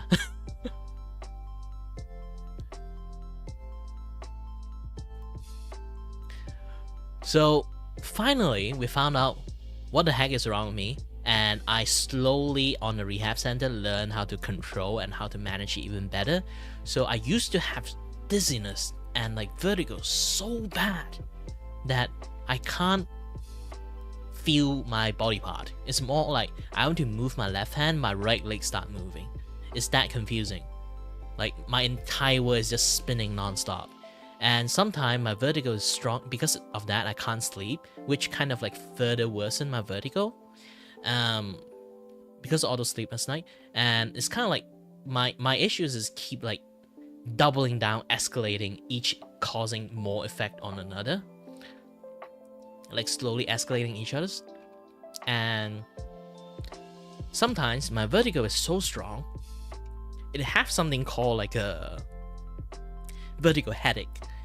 If you have a vertigo headache, it's like, yes, it's like a phantom pain, but vertigo addition, because your brain is so overloaded in informations that everything is spinning, your brain start to hurt. Not phantom pain, your brain start to hurt from overload firing informations. And the pain would actually ping pong to my eyes, and then back to my brain, and then back to my eyes, and back to my brain. It's that bad. Nowadays, I don't really experience that anymore because I learned how to control myself better. I starting to have better sleep cycle too. So I don't really have that much issues. But sometimes I do still get vertigo, but not like as that bad back then. Holy shit, back in the days, it's like a nightmare for me. So why is it like that? It's because, again, my brain is overloaded with informations. My eyes is also overloaded with informations. Again, it's because it keep telling me to look right, and I refuse to look right. So it's like the tension in my eyes is like powering through it. It's so strong, it kind of like give my eyes cramped. So my eyes would feel the pain. And that pain would kind of move around because of the vertigo. So the pain is kind of like swirling around my brain. So imagine someone opening your skull and put a freaking mixer into it and start mixing your brain.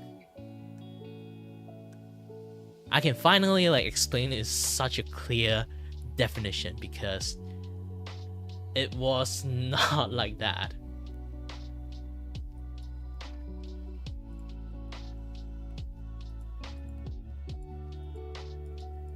But yeah.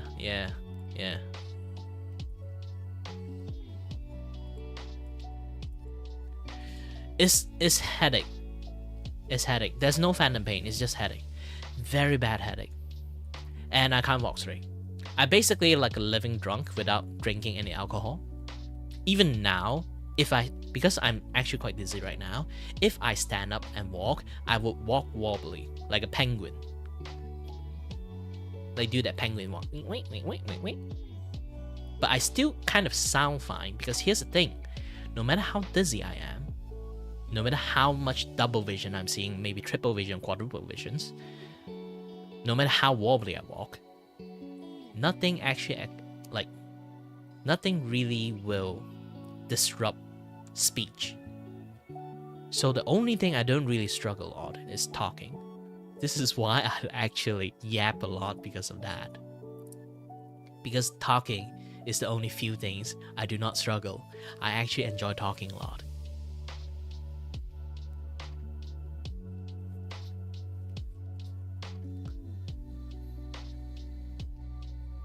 This is why another thing is I'm trying to become a voice actor, because here's the thing. Again, I cannot get any disability benefit, and doing art commissions is not something like a stable job. Like my income is really depends on like people fancy of wanting to make me do some drawing or not, and my condition sometimes I can't really draw. So the only thing that I always available is talking. This is why I want to become a voice actor. So if I possibly get a job as a voice actor, I may have a stable income. Aside from that, I don't really think I can be employed by anyone that basically his condition is pure randomness. It's basically every single day. If I keep power through my conditions, every next day it's basically like roll a dice for D&D. It's either nat 20 or nat 1. If I roll a 1, shit, I can't work.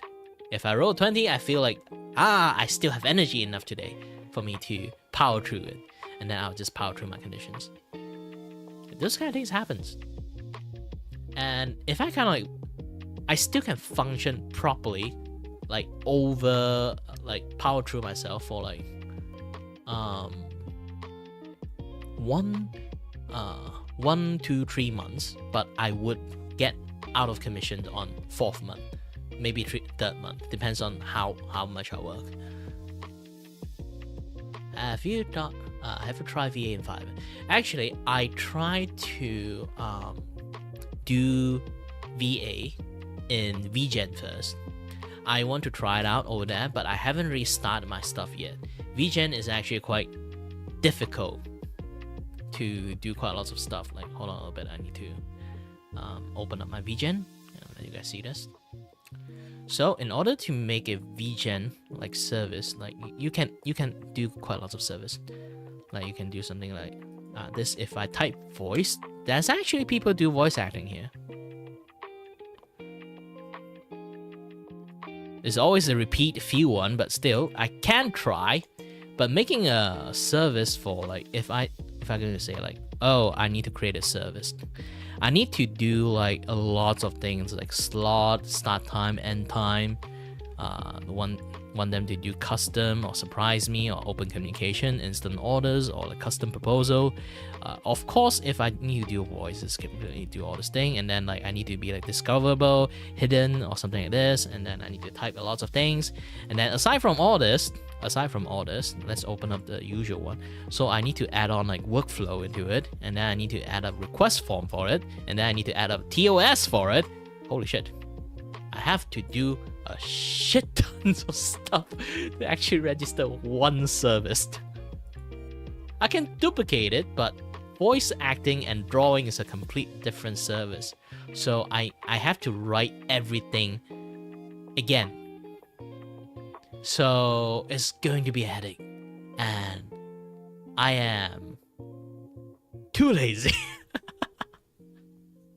Sadly, I think it's also because like my conditions, it's kind of also conditioned me to not always overwork myself. It's like always choose the lazy options because I cannot overwork myself, else like hell is going to happen to me like next day. So I will always be very lazy most of the time, like very low effort. So it's really difficult for me. It's like a form of ADHD, but it's not actually ADHD.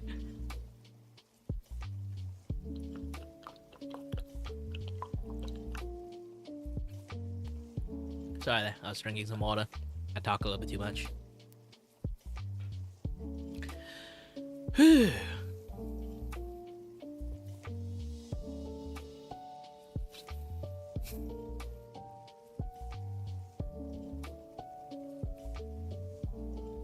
Yeah, and then I have to record like lots of like testing voice. I haven't write anything that I can sort of like presentable as a thing yet. This is why I need to practice more. This is why this is a plugin, every Saturday night time, like actually around my streaming time, like this streaming time, like 8 p.m. my 8 p.m. Malaysian time, 8 p.m. I will do a collab stream of playing Phoenix Wright with a lot of people. They are doing the playing, I'm doing the clicking on it because I already played the game a few times. Good thing is Phoenix Ace Attorney game, they only do this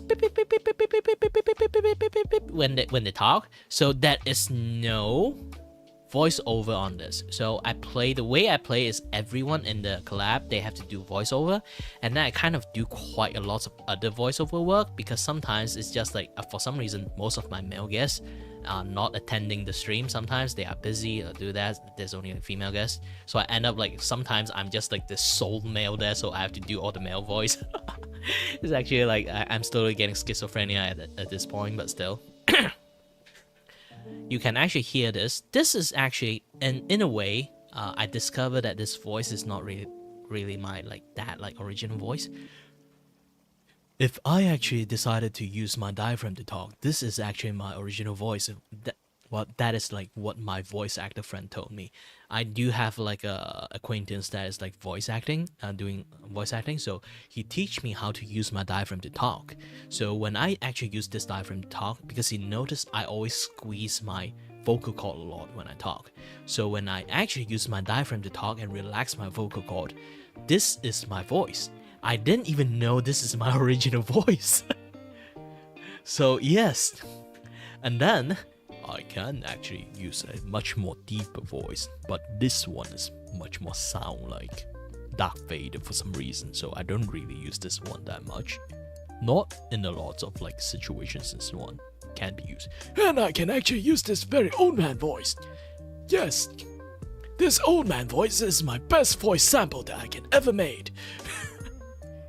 But I don't think in many situations you need an old man to talk to you. Yes. And I got this very nice uncle voice. Of course, I'm a Malaysian Chinese. I can do this Uncle Roger voice, or technically it's not Uncle Roger voice. A lot of people say like I sound like Stephen He, more like Uncle Roger. But yeah, I can do this. What are you doing? But yes, those are the voice that I can do. This is the best voice I can do at the moment. Like, to be honest, like I have to market all the voice that you heard. It's basically those kind of things.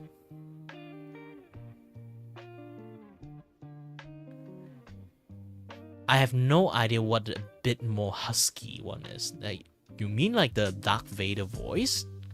The Darth Vader voice is actually just made that something like this.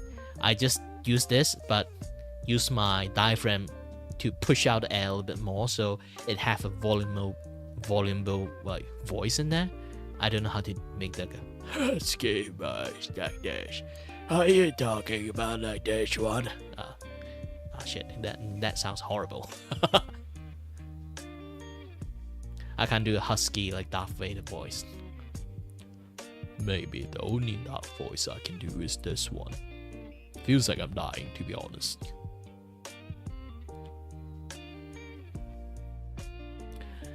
But yeah, I'm trying my best, man. I'm still a voice actor in training.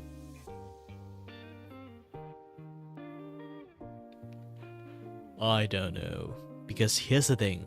When I actually use my diaphragm to talk, I really need to be in the top conditions.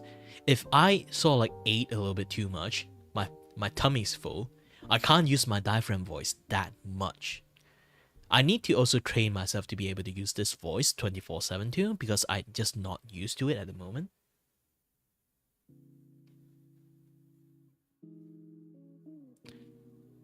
And here you go, like this voice I always use, it seems that it's not my actual voice, what they told me.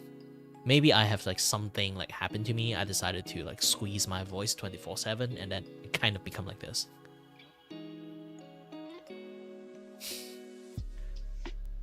I don't know what husky is. Is this husky voice? There's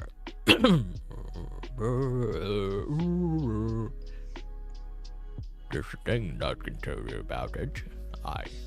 Why do I suddenly sound like Morgan Freeman? I have no idea.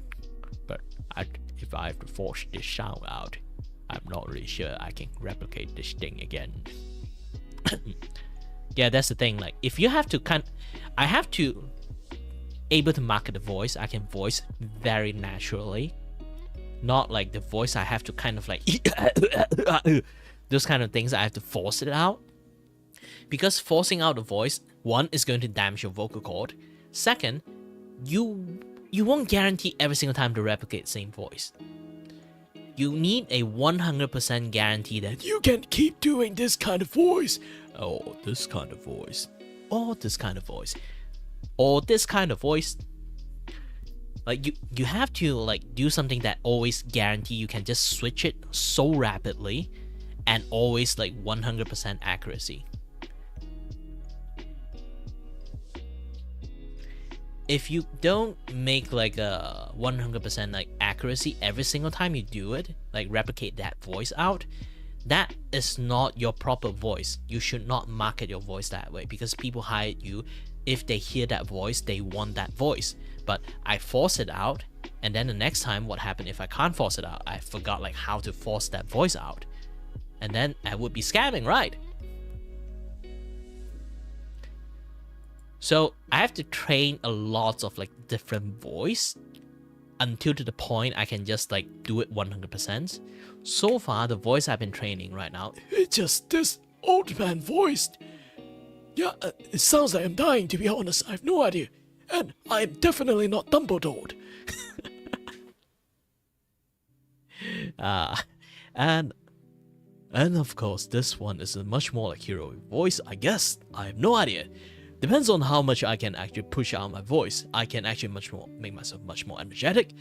But I have no line for this voice, to be honest. I haven't written any line for this voice. Because I rarely use this thing, I just recently learned how to use my diaphragm to talk. So it's much more harder to keep maintaining my voice like this.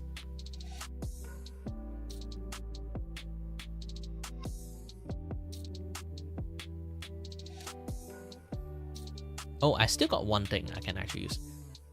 Aha, this is my radio voice. But for some reason, I don't think this voice is actually very usable for any other situations than when you are in the late 60 or 50. And to be honest, any voice that you hear that I did not actually use any voice filter at all is just raw natural voice. And yes, this voice is one of the things that I can do without any filters and stuff. To be honest, I have no idea how I even manage to do this most of the time. I just somehow felt like it and I can do it. I'm not even pinching my nose, to be honest. And doing too much actually hurts my throat. Not like hurts my throat, it feels like my throat is like in other places.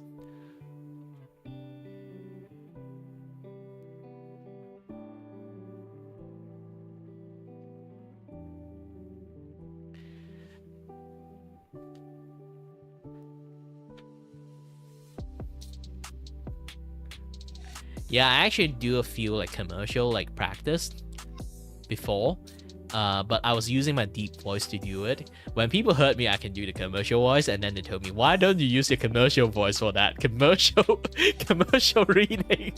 Why you use your deep Morgan Freeman voice for that?" Who doesn't want Morgan Freeman to sell you shit?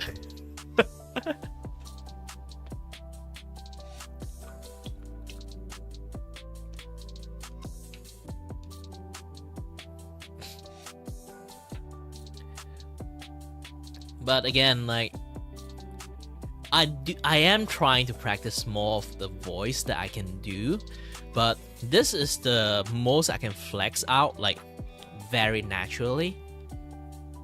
So it's best to at least I market this or this other voice I'm actually still confident to replicate 100% at, rather than just like, you know, make a voice and do impressions.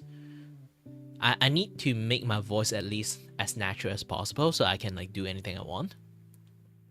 Ooh, I snapped my vocal cord back finally. Yeah, doing that commercial voice actually like feels that my vocal cord ran to some other spot. Ooh.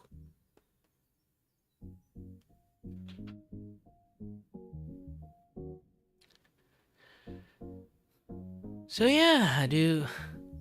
I think that's all. That's all the things that I aspire to be at the moment. I try to become an artist. I cannot. I try to become an engineer. I overwork myself to the point that I'm starting to have issues. Yeah, actually, how I discovered I started to have issues is because back in the days I studied engineering. I love engineering way too much. I have a lot of like sleepless night just to like doing a lot of like overnight work. Funny thing is like my game handle back in the days is called Overnight.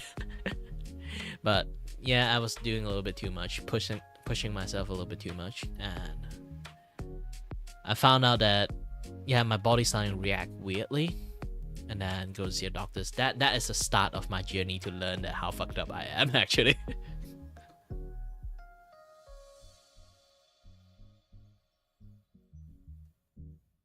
Yeah, this is why I won't like try out too much voice explorations at the moment. I'm fine with the voice I just displayed. The Morgan Freeman voice is basically forced out, so unless I kind of like found a key to force it without any like issues, then that would be like, much more easier. And fun fact, do you know the guy who do the Shaggy voice, like after the death of the original voice actors, someone tried to fill up the role? It's actually the one that do the live action movie of Scooby-Dooby-Doo. Because he was so fit into the role, he also have that coarse, very husky, coarse voice. Do you know how he actually, in the first movie, how he managed to make that voice? Like he'd be like this, Scoop? I can't even do it properly, Scoop. But he can make like a replication of like almost 100% of that voice. Do you know how he managed to do it, actually? He actually, in his car, scream as loud as he can, like you are in karaoke, scream it to the point that you ruin your voice for temporarily, to go into the set that way, to get that like very like ruined husky voice, like those kind of voice, you know? So he does that shit just to get into the role for that film. And then later on, he went on a lot of like voice acting lessons and then learned how to do that voice without screaming in the car every single set.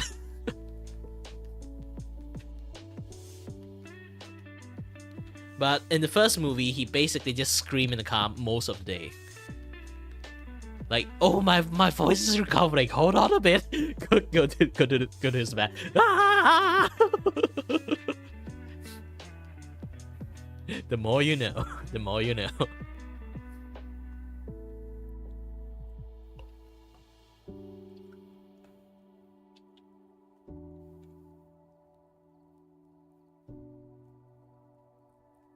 Yeah. It was very fun. Funny things. Voice acting is actually kind of hard. I'm not kidding. Another thing is like, for you need to do, people hire you to read the word, so do not change a word when you're reading. And a lot of people would have this habit when they kind of read, they have their own grammar in their head. They can change a word willy-nilly. Maybe like they add like would be like avoid, but you would add avoiding or avoided, because like you know in your brain the word is wrong, but you can't actually shit on the people who write that word because they hire you to say the word, not hire you to correct that word. So you have to be very professional. What word they gave you, you have to at least did a few take of the word by verbatim. But your self-natures can't help most of the time. When you read, you will auto-correct the word. So you have to also learn to read word by word accurately from what you see, not from what you think. And the problem is, have I told you that I have double vision? So reading the word by verbatim is almost impossible for me. At some point, I think I have dyslexia. But yeah, it's been better and better. Like doing the Ace Attorney stream, actually I've been reading so much. I'm starting to read much more accurately. But I do some like abridged roleplay a little bit, so I do not follow most of the script most of the time too. But when I have to, I actually read it quite accurately.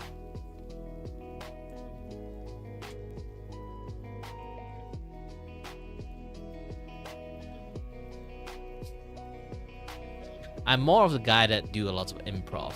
That's the thing. Sorry, I was looking at my Twitch. And the Twitch analytic told me I have 0 view. Technically, I got 1 view. That is myself. Because I'm looking at the manager thingy. So it consider myself viewing myself as a 1 view. So yeah. The modding managers thingy. So like so my Twitch has literally 0 people come here before me at all. And on Kick, on the other hand, sometimes I do get I do see like 1 2 1 2 1 2, so that there is like one coming in. Not sure it's a bot or anything. And on YouTube, I got a cumulative of 14 views, so 14 people have been visiting my stream. You're the one who managed to stay the longest, Sombrero.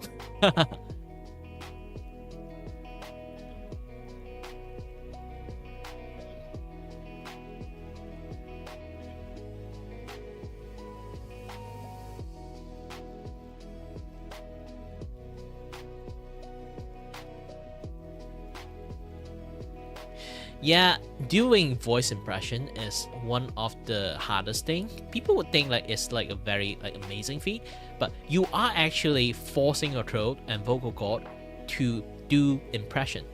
Never start your job with being an impressionist.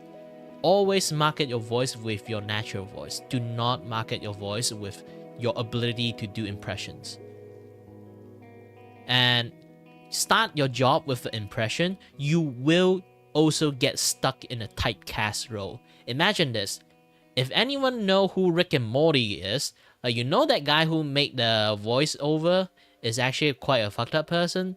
So they ban him, they actually erase his existence for Rick and Morty role, and then they find an impressionist to do the Rick and Morty sound. The problem is, if you get hired for doing his particular brand of voice, that guy is going to stuck in a role that forever, every single time, if someone have a TV show, they want a voice like that, they will hire him to do that voice again. So he kind of will stuck in a situations that quite a lot of his job, he have to do a replacement of that person's. So his job being impression of that voiceover is going to be stuck in his life forever. Like, it's not like you doing voice impression is a bad thing. It's just doing voice impression as starting point of a job is bad, because you will always be known as, oh, the guy who did the voice, Rick and Morty voice impression. Not the guy who is good at doing voiceover. You get a kind of idea, right? That is my personal opinion. Of course, there are lots of people who start their job as being like a impressionist because their default voice, that normal voice, like I can at least naturally make a few voice, and one of that voice is similar to that celebrity or like similar to some certain thing that they really want.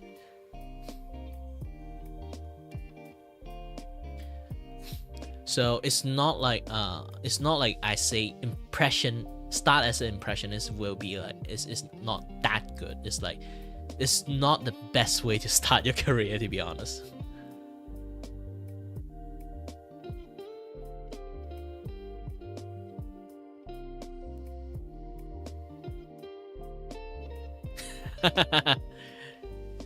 Imagine being paid as Goku and then you just have to scream inside a room, but you broke your vocal cord because you scream inside the room too much.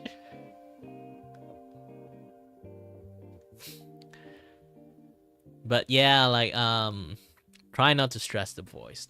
Even I kind of know that, because here's the thing. Kirei back in the days when he's like a young void, he actually aspired to become a singer. This is why I still know how to make voices. I know how to, like in low key, know how to control my diaphragm, know how to make voices. But I actually screw up my voice to unable to sing in key anymore because of my insecurity of my deeper voice. Again, why do I use the diaphragm voice? I sound much more different. It's because back in the days that when puberty hits me, I'm actually very, very conscious about this voice. So I kind of squeeze my voice on purpose to get back that high-pitched voice so I can sing in high pitch. But the problem is 24/7 squeezing your vocal cord, it kind of screw up your voice. So in a sense, if I try to sing, like usually you need to sing in the keynote of A or keynote of D or keynote of E. I cannot do that. I cannot that well. I can do it in this deep voice, but I cannot do it in any other voice or any other tone. I cannot do like you can see it. The reason why I cannot do that is because I've been stressing my vocal cords so much. When I do a consistent tone, it will be going from tone A to tone D, or sharp E, or major D, something like that.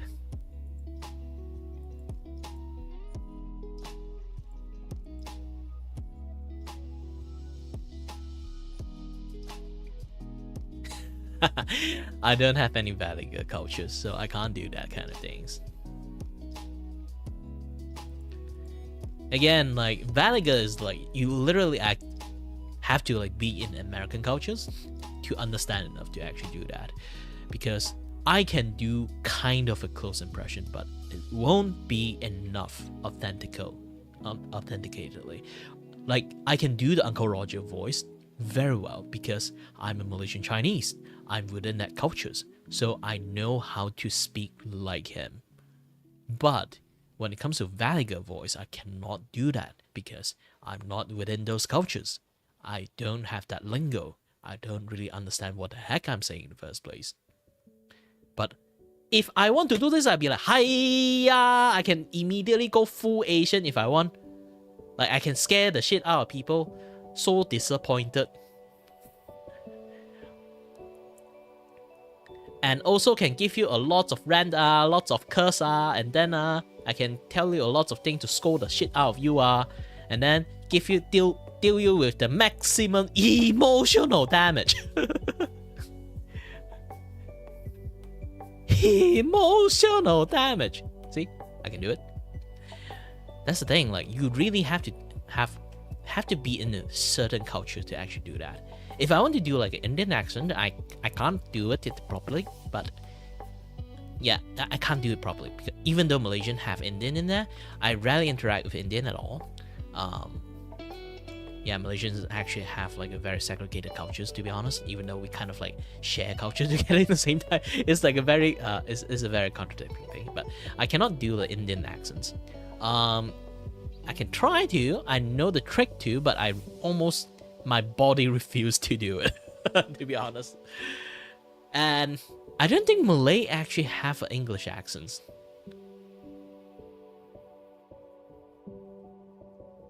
Certain pop cultures. Due to my issues, I always lock inside my room. I think the only pop cultures I have is just Vtuber and YouTuber. Just that. I don't even watch Twitch, to be honest.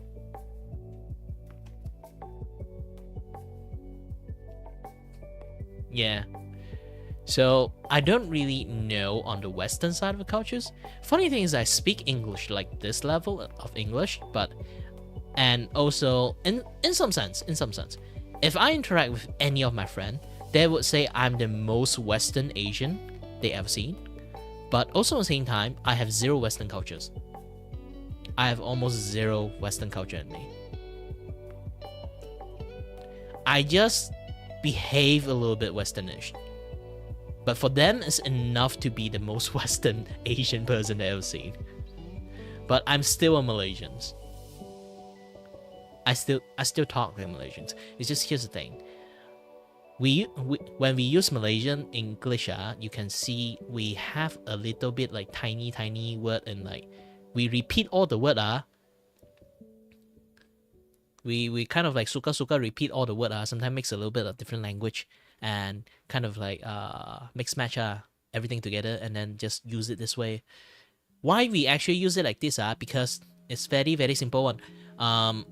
We in Malay grammar, of course, Malay grammar also use English alphabet, but still at the end, we have a very different grammar use. Oh shit! Hold on, ear ringing really loud. Left ear, shit. Okay, it's back. So where was I again? Yes.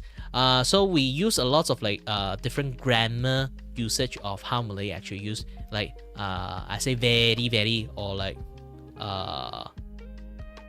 walao eh or something like that. It's because here's the thing, we use very very for many many. you get it. It's a very very weird way to say. Basically, it's like this. We have a plural system. So when you kind of like talk things in plural, it's like be careful and be very careful. These two things is like, if we're going to say like if we use the word hati, it's going to be heart, like heart itself. But if you use hati, it become be careful. And you can say orang. Orang is human or man. But if you say orang, no, like orang is like one human. Orang is a group of human. So that you kind of like use it. You have like this double entendre just on like a lot of like different use in like English language when you use in when you talk to a fellow Malaysian. And the Malaysian accent is not actually an accent. It's just we use Malay grammar applied onto English grammar. And another thing is we kind of like mix different type of language into together. So it end up becoming a Malaysian English. Why we end up talking a bit like this is mainly because even in we learn English, we only learn enough English for communication. We don't have very big vocabulary. So we don't have very big vocabulary. We kind of repeatedly use the same like word again and again, and then just say aha, ihi, aha, uhu, you know when you know.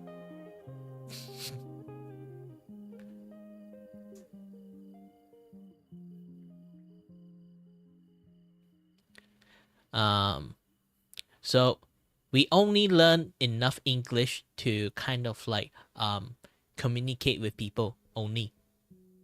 So this is why there's so many people when they speak English in Malaysia, they speak it like this.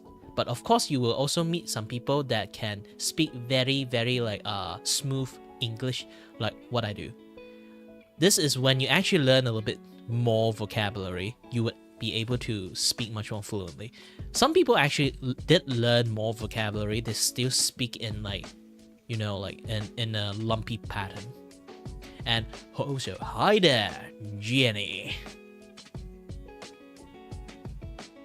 It's been a while. Hello there. We're talking about Malaysian English cultures. Why we have so many different type of Malaysian English. And also depends on what you very lean toward. Like you need to lean toward a very Malaysian Chinese English, or you want to lean toward a very Malaysian English. You want to lean toward a very Indian accents English. It very depends on like which culture you are in. And I consider the odd one out because when I have to talk to my friends, when I talk to my friend, I have to speak my English like this in order for them to understand the word I say. Why? Because when I speak like this, for them it's a little bit too fast. Because in their impressions, what I'm saying is basically it's basically when I speak English and a much more high speed is always speaking like this. But yeah, it's much more like flippy flappy when I kind of speak English like this. But when I kind of like speak English in a much more lumpy way, you can actually listen every single word I say very, very clearly. It's also another perk when you use kind of like Malaysian English to talk to people. Despite it's very hard on the grammar, but still at the end, we speak in a very clear tone. And that clear tone is the thing that makes people actually manage to understand us despite the minimum vocabulary we have. But of course, there are people who are good with English and then being able to speak like this again. We also there's some people who literally just know how to speak English. We call them banana back in the days. Nowadays, actually, like even nowadays, people still call them banana. Some people even refer to themselves as banana. Why? Actually, banana is a very racist term, but no, not lots of people actually understand, and then they just use it. Here's the thing: you want to call yourself banana? Why people call themselves banana? It's very easy. What color is a banana? Yellow. What happens if you peel the banana? White. So, banana is yellow on the outside, white in the inside. Actually, it's a very racist term, but we just use it to refer to ourselves.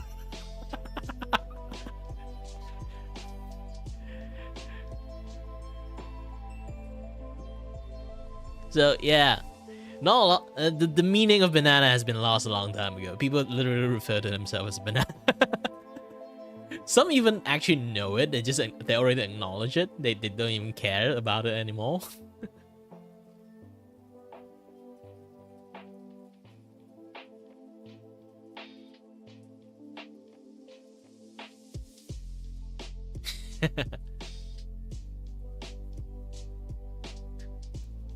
But yeah, like language is very funny, especially in Malaysia. If you ever come to Malaysia, there will be a little bit difficulty curve when you try to talk to people. There will be people who do not know how to speak English, and then there will be people who can speak fluent English, and then there will be people who talk like this one.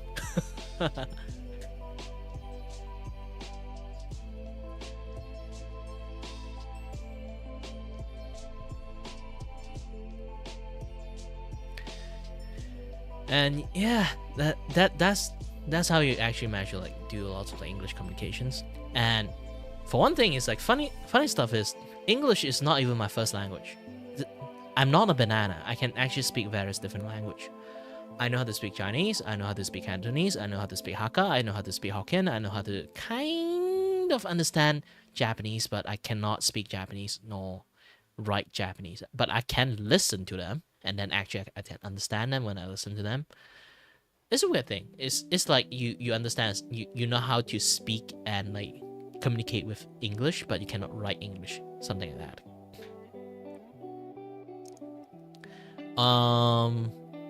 And then English is actually the last language I learned. So just let me do a little bit counting. So I know how to speak Mandarin, Cantonese, Hakka, Hokkien, kind of a bit Japanese first. It's not the best Japanese. I never really like go ahead, like deep dive into and learn it. So, but it's still the fifth language I learned before English properly. So English, sixth. English is my sixth language. And I haven't even counted Malay too. I can actually sub out. I can actually remove Japanese and then put Malay into it. So it's still sixth language. My Malay is not that good, to be honest. Only enough to communicate.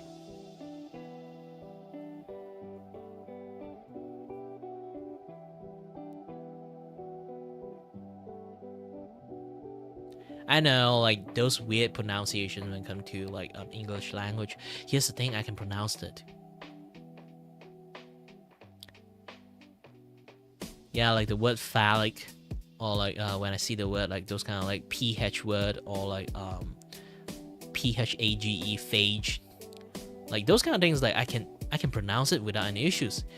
I never really have too much issues on those kind of things.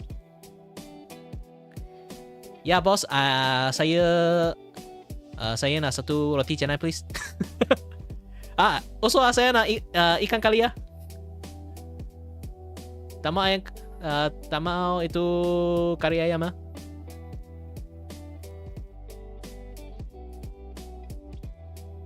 Oh, also teh tarik satu. Teh tarik ice satu.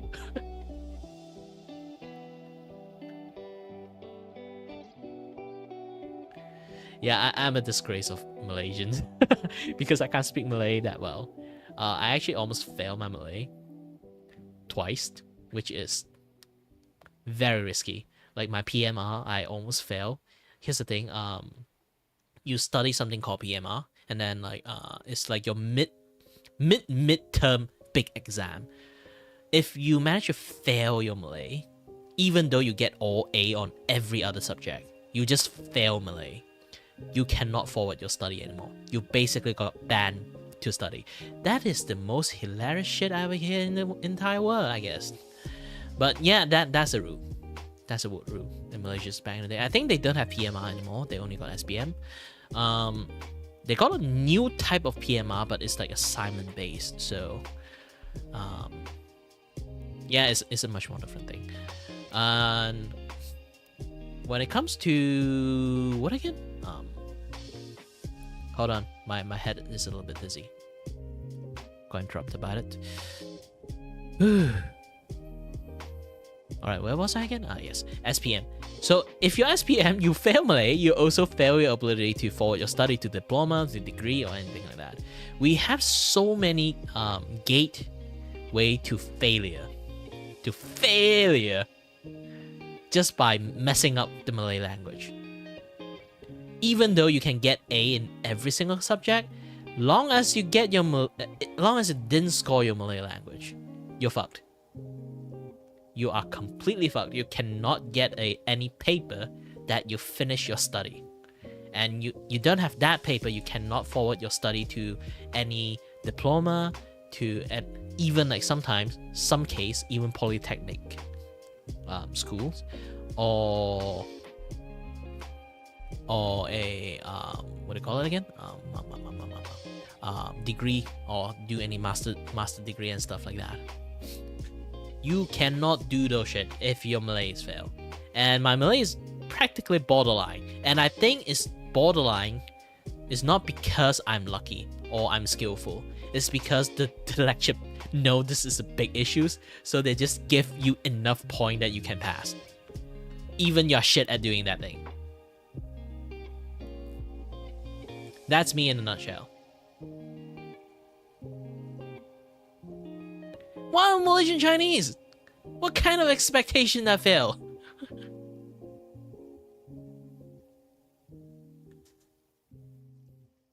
That's the thing. I literally score A on everything. Just Malay. I'm not scoring that good. Yeah, that's the funniest shit in the world. And my accounting has actually got 0, even though I study accounting too. My first year of study accounting is actually very good. It's like top of the mark of the entire class. And then I decided, you know what? Accounting is boring. I just hand in blank paper. Even in my SPM, I still had like the final big ass exam for your entire like teenage year. I still had in blank paper.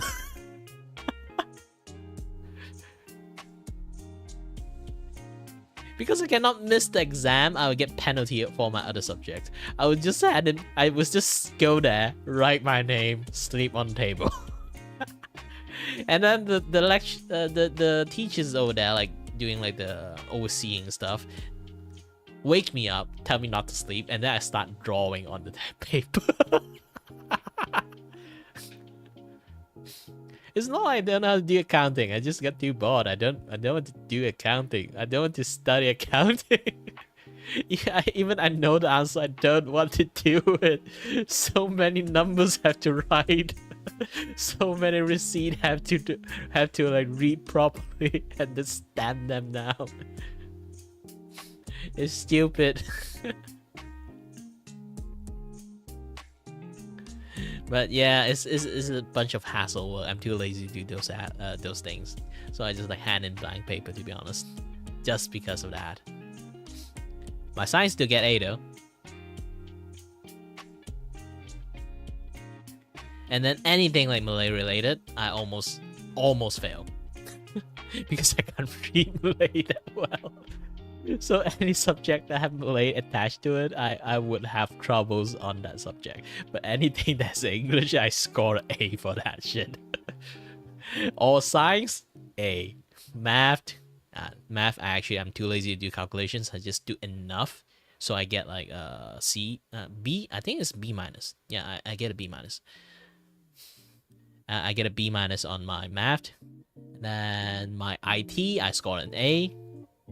And I still got one other subject I scored A. I forgot what subject it is.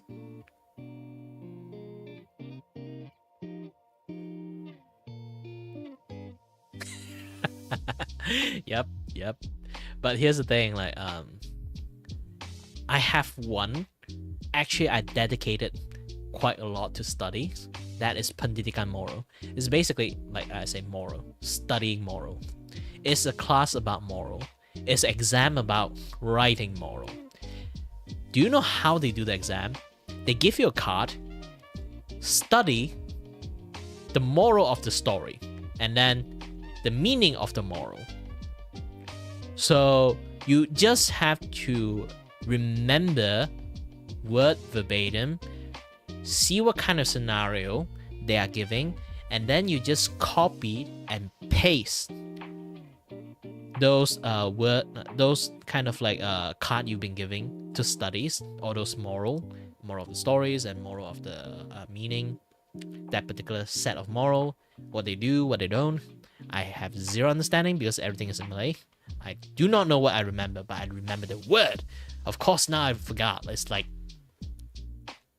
how many years? It's almost 10 years ago, okay? Yes, I'm old.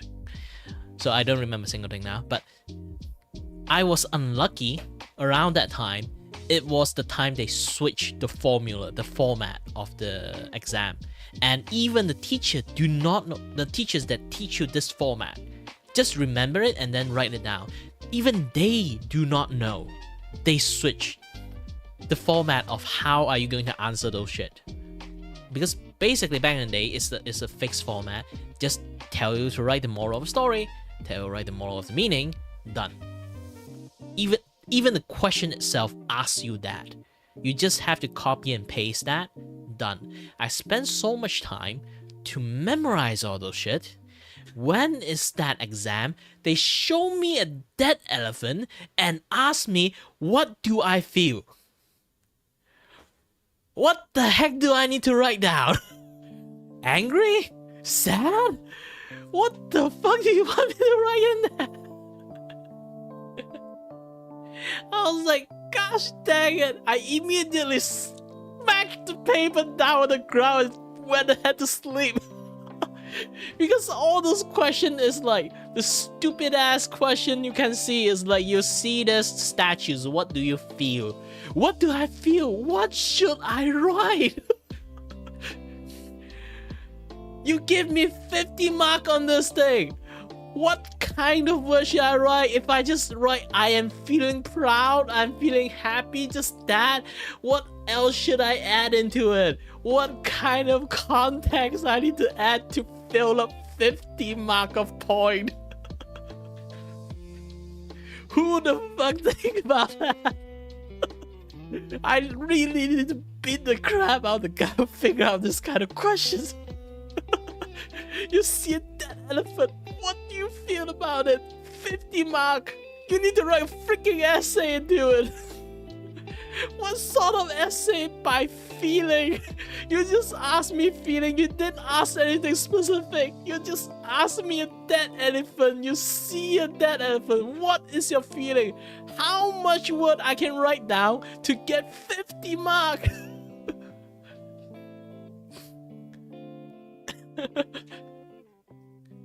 I literally just tossed the paper on the ground and just went ahead and go to sleep.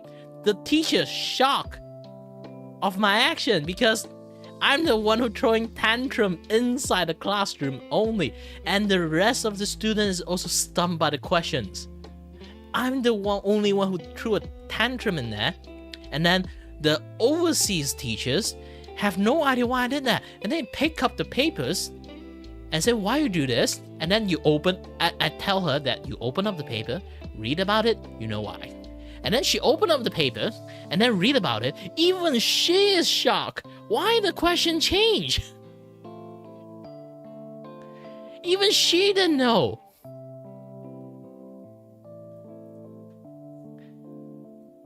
And then I just asked her, what do you want me to write? If I say I'm feeling happy, there's 50 mark in there. What the heck do I need to write? She just tell me just made up a story in there. Made up a story in there. What kind of story I need to made up in there? As the member of the society, this is unforgivable. I should actually set up a moral ground on this and start shooting the asshole that shoot this elephant with AK-47. Sometimes maybe I should bring out RPG to shoot the heck out of them too. If I see anyone trying to shoot an elephant, I will shoot them back. Do I need to make a word like that? Sorry, I'm a little bit too angry and I'm actually dizzy right now. Just talk about that shit triggers years of rage in me.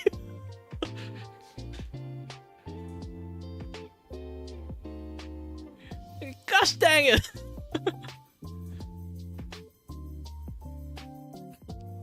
The rage I felt in my heart. I really want to write. What do you feel about the elephant? I want to write. I'm angry, not because I'm angry at the dead elephant or the poachers. I'm angry at this question. Like seriously, bro, what do you want me to write in there? What do you expect me to write in there? Legislations of how to prevent poachers to kill elephant? Like you didn't even specify what I need to write in there. You just say what I feel. That's the question. Literally, it's the question. What do I feel my ass?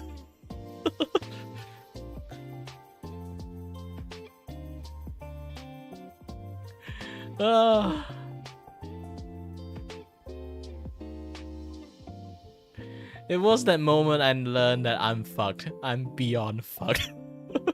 This is why I threw a tantrum and just tossed the smack the paper on the ground. I really want to leave the entire the exam hall that moment, but I would get disqualified for SPM. Like if you do that rude shit, you would disqualify for any other exam. So I cannot do that shit. All I can do is just smash the paper on the floor and just treat it as trash. I don't even want to write my name into it. Yes, 50 mark. That short of an answer, you can't get any point. I don't even know the format of how you even manage to get 50 mark. Here's the thing, you need to write a shit ass load ton of stuff to actually fulfill that 50 mark because they give you 2 pages of blank paper. What do you expect me to fill up the 2 pages of blank paper that I didn't even know what I need to write?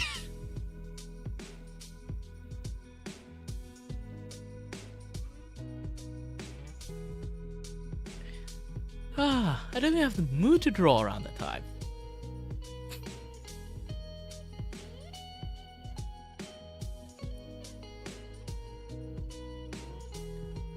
Yes! Anyone in that situation, they would throw a tantrum at that point. I'm technically 17, but not 17, I think I'm 18 around that time. I got a remove class. It's like a special class because you're bad at Malay. You have to stay in for extra year. So I'm 18 around that time. I threw a tantrum while I was 18 years old, a grown ass teenager. Do you know the pressure when you look 50 mark and then see 2 blank paper, you have to fill it up? What do you expect me to write? My feelings? Yes, it is asking my feeling, but I only can answer you a very straightforward answer. I feel sad. What do you expect me to write more? Again, do you want me to write a law about it? What, you want me to write how do I create a Batman persona in an elephant? It's called me Elephant Man and then start every single night going around patrolling in Africa, hunt down those poachers, scare the crap out of them using a tusk to beat the shit out of them. Do you want me to write that shit now?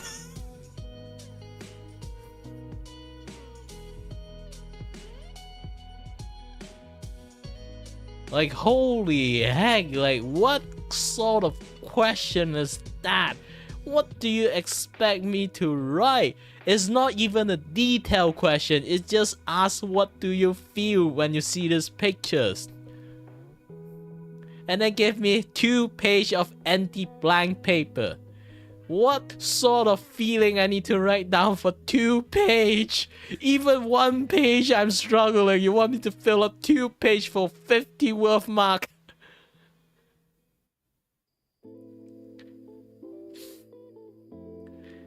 Oh, I'm getting aneurysm. That like again, like it's a complete different format. Back then you just need to copy and paste, done. I was trained to copy and paste for that particular questions. Now you're asking me, how do I feel? What do I need to write down? I'm not even prolific in Malay. How do I need to write a freaking essay about my feelings?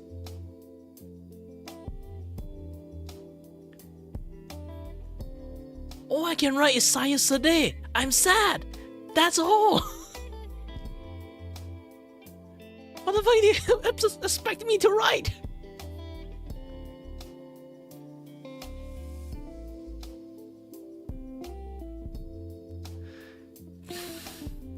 Imagine I'm a psychopath and say, I am happy. Yes, I see a dead elephant. I'm happy because like I'm going to get the horn and then grind it up, turn it into medicines, and I can drink it. It's a natural Viagra. Do I need to write that shit? What happened if I write that shit? Like there's infinite possibility. To be honest, I have no idea what to write. You give me infinite possibility to write. Gosh dang asshole who made that questions. I still don't know who you are who made this question. One day I learn about your name, I will go to your house and give you 1 sucker punch. Out of nowhere. Just for screwing my life. That is the most stressful life I have.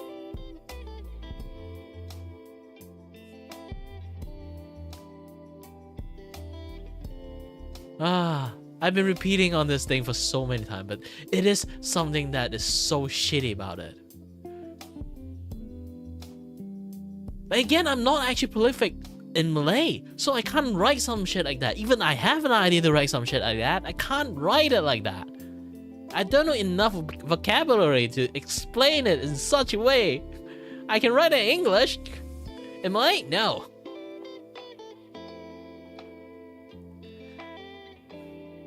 So it's much more extra challenge for me. So anyone with prolific with Malay language, they can actually write bullshit into it. I cannot write bullshit into it because I'm not really prolific with Malay language. So I end up can't write jack shit in it. All I can write is I am saya sedih. I'm sad. Literally just write I'm sad for that, and then I just toss the paper. And then I look at the next page, it's another 50 mark, and it's the like I think like we have like some like back in the days, like I think it's like Japan like invasions and Malaysia, so like they have like a specific statues that like specific statues that created for that particular moment. It's like memorable moment for like people defend their country. So again, look at this statue. What do you feel? How should I feel?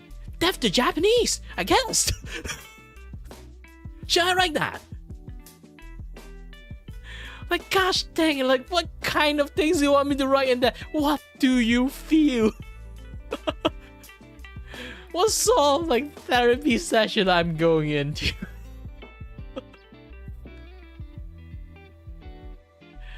Like, gosh dang it, like, what do you want me to write? Just tell me straightforward. Don't tell me what do I feel. How the fuck I know what I feel? That statue is from the past. How do I feel right now? I can at least the most I can say I feel proud, but I can't add any more stuff into it. I can't bullshit things into it. That would be disrespectful for the people who died around that time. Like, what do you expect me to add into it? Batman should have won that war. Batman should have been in there. We should ride with Transformer, with like helping the entire war effort. Like what? What you want me to write?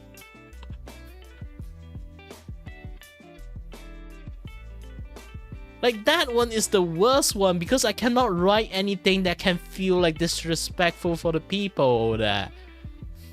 I cannot write a single word in there. I don't even know how the Malay word proud is. So I can't just say I'm proud. Like in elephant, I can at least say I'm sad. I don't know how to write I'm proud in Malay. Like what should I do? And you know what I write at the end?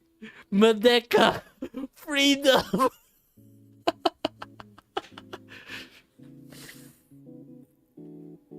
I still so vividly remember out of rage what I wrote and smacked down the paper. One is I'm sad. The second is Merdeka. Freedom.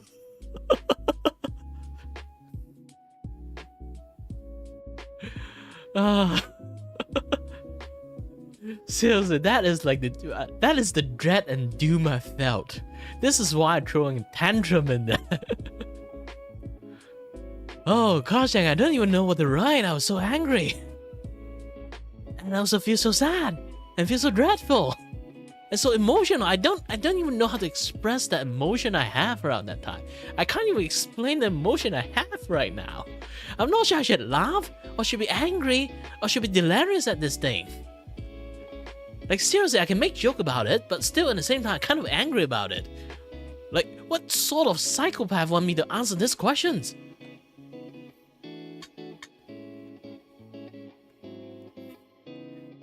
You can scroll back and hear like what did I talk about, that stupid cup thingy. Gosh dang it, not cup, statues. I was like, holy moly. That made me having aneurysms, like, gosh dang it.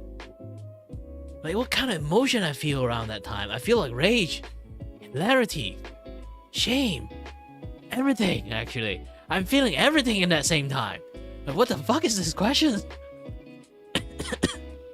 So, sorry, I'm too emotional. I'm losing my voice from all this thing I'm feeling. It's a very complex feeling.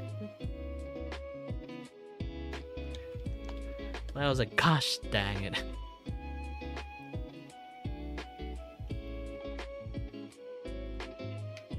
Especially for the statue, I can't... Why I say I cannot write anything ridiculous into it is because that thing have a statutory law. You cannot disgrace or write anything that disrespect that thing because it's against the law. You will go to jail if you write anything wrong with it. So what do I feel about the statue? I afraid to write the wrong ass shit, asshole.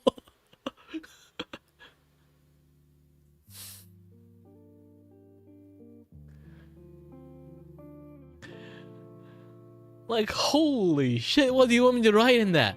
We can't, like, again, like, by every single country law, you cannot edit, remix, or add a little bit music, or change the tone of your national anthem because it's a freaking crime. Same with that freaking statues, you cannot write bullshit into it.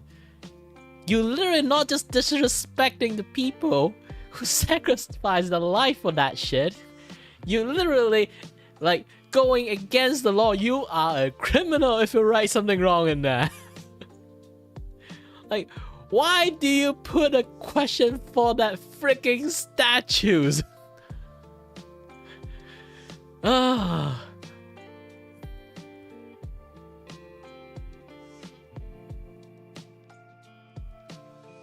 Like, seriously, what should I write? I literally write freedoms, that's all. I don't have any word to elaborate it. I'm not prolific enough in like Malay language. I might write something wrong. I might write some shit wrong, and then I'm actually want the person after that.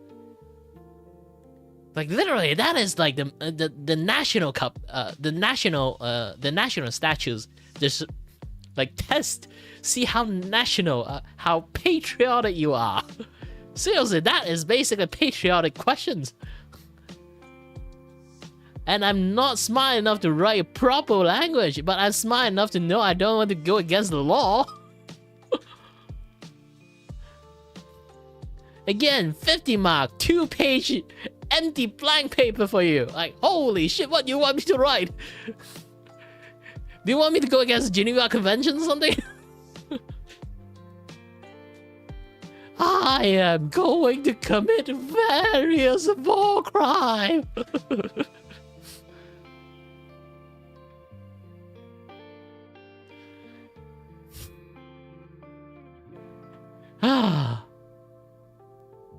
This is why I'm so angry about this. I'm not even sure I'm angry. I'm more like disappointed parent and angry and hilarity. Every single spectrum of emotion is actually sparked in my heart right now. Even in that very moment when I read that shit.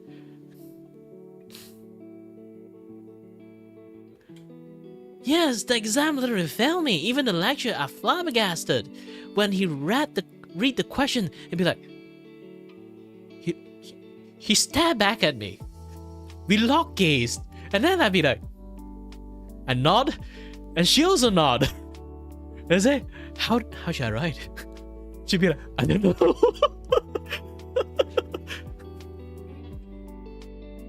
We literally have a vibe check.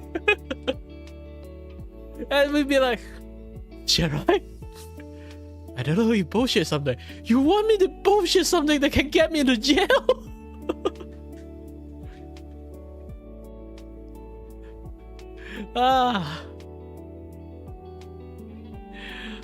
Oh, my life. Around the time the life it's not. That worst thing is, it is not the most important exam in the world. It's the most useless exam in the world. They ask the most difficult question. Even a physics scientist cannot write willy-nilly. Not even Einstein can answer it properly. What kind of question is this?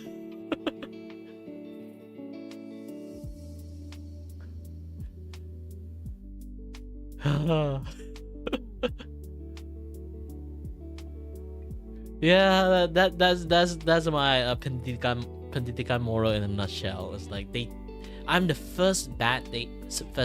They changed the thing, and nobody actually knows it. Because here's the thing: when it comes to like when studying exam in Malaysia, I still believe a lot of Malaysian around my age is kind of dumb, because we have this traditions of the lectures and the tuition teacher somehow they know the exact question is going to come out from the exam, and then they will just give you a bunch of exercise, keep repeatedly do that exercise until you remember that exercise and copy and paste that exercise into the exam. How do they manage to know what kind of question is going to come out? I have no idea. But this kind of culture is deep ingrained in Malaysia's cultures, study cultures. So there will be always four type of people when you doing academically study. You're going to meet the person who somehow just have the ability to remember everything, copy and paste them, and then after the exam, they will forget everything. They will be a straight A student, but they are the most useless straight A student because they have zero practical skill or know how to use the thing they remember in the first place, because they are going to delete it the next day after the exam. And then there will be the second one, the practical student. They might not be the smartest one, they won't get A, but if you ask them anything, they can actually answer you very correctly. They even know how to solve complex issues, but they are not full A student, because they answer quite a lot of questions not following the format they were given to remember, memorize it, and then copy it and paste it. So they write it in their own way. They didn't get full mark. And then there will be the third one is practically genius. They practically are those kind of practical students. They know how to answer it, but they also have a very good memorization skill. While they understand what they memorize, they also know how to copy and paste everything by verbatim. Those are geniuses. Straight A and very good at everything in practical too. And then there's the fourth one, the doom one. They don't have the ability of being smart enough to be practical. They don't have the ability to remember jack shit. So they basically hand in blank paper. There will be always this 4 category, but somehow the last one always managed to pass the exam. I don't know how. Maybe they are not actually dumb as they look.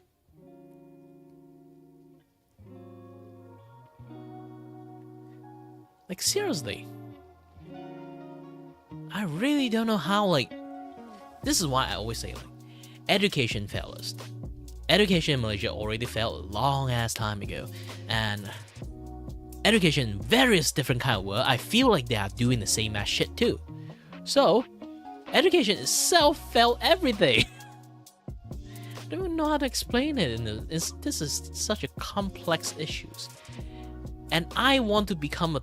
Here's the thing. The saddest shit is I actually want to become teachers. My aspiration back in the days, when I was young, I want to become teachers because I'm good at teaching. But the problem is I'm not very good at Malay. Because I'm not very good at Malay, I cannot take the teacher's exam because my Malay is not good. I need to take a special Malay exam first. But that exam, what they call it, is one of the few hardest exams you can find. Even the highest people, like highest degree people, might have some trouble to finish that exam.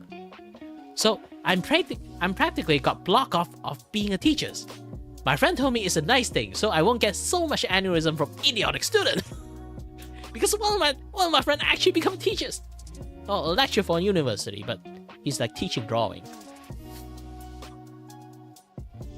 He's teaching art, teaching people how to use Photoshop. But nowadays, he have aneurysm because people keep using Photoshop AI system to do the artwork and then hand it to him. And then he know that shit, and then he has to fail them, and then he have to write a long ass report why he failed them. He hate Adobe so much now. Back in the days, he actually likes Adobe. After like the AI shit they actually does, like holy shit, he hate Adobe so much when they lean toward like the AI stuff. So much the fact he switched all his like software that he personally used into other alternative software. Actually, I did convince him to use back Adobe again by yo ho, it's okay for Adobe. Because here's the thing, like when you actually yo ho it, you are cut off from the cloud service, so you won't actually get in dangers from exposing yourself for Adobe. You can still pay them, but when you use the software, use the yo ho version for safety. Like there's no morally unreasonable. You can literally still pay the subscription if you feel bad for it. You can literally pay the subscriptions and still yo ho, it's okay for Adobe. I'm teaching people to do crime actually. No, do not listen to my advice.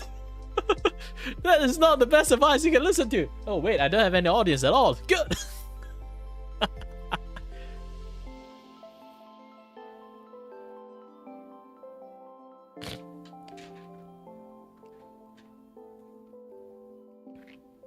Yeah, that's the gist of a thing. Like when it comes to AI stuff, is like in very headache situations.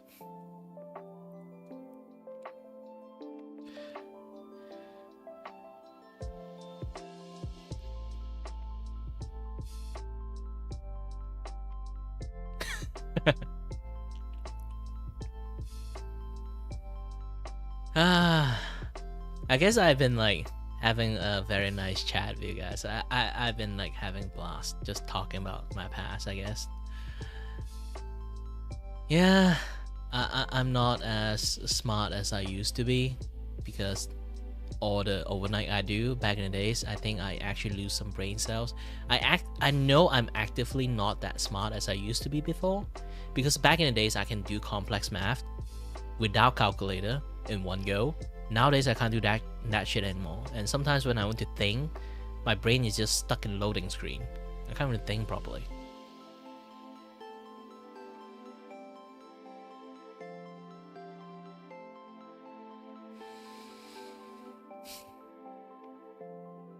Yeah, they cut a lot of things into pieces, but having everything in one thing together can be an issue too.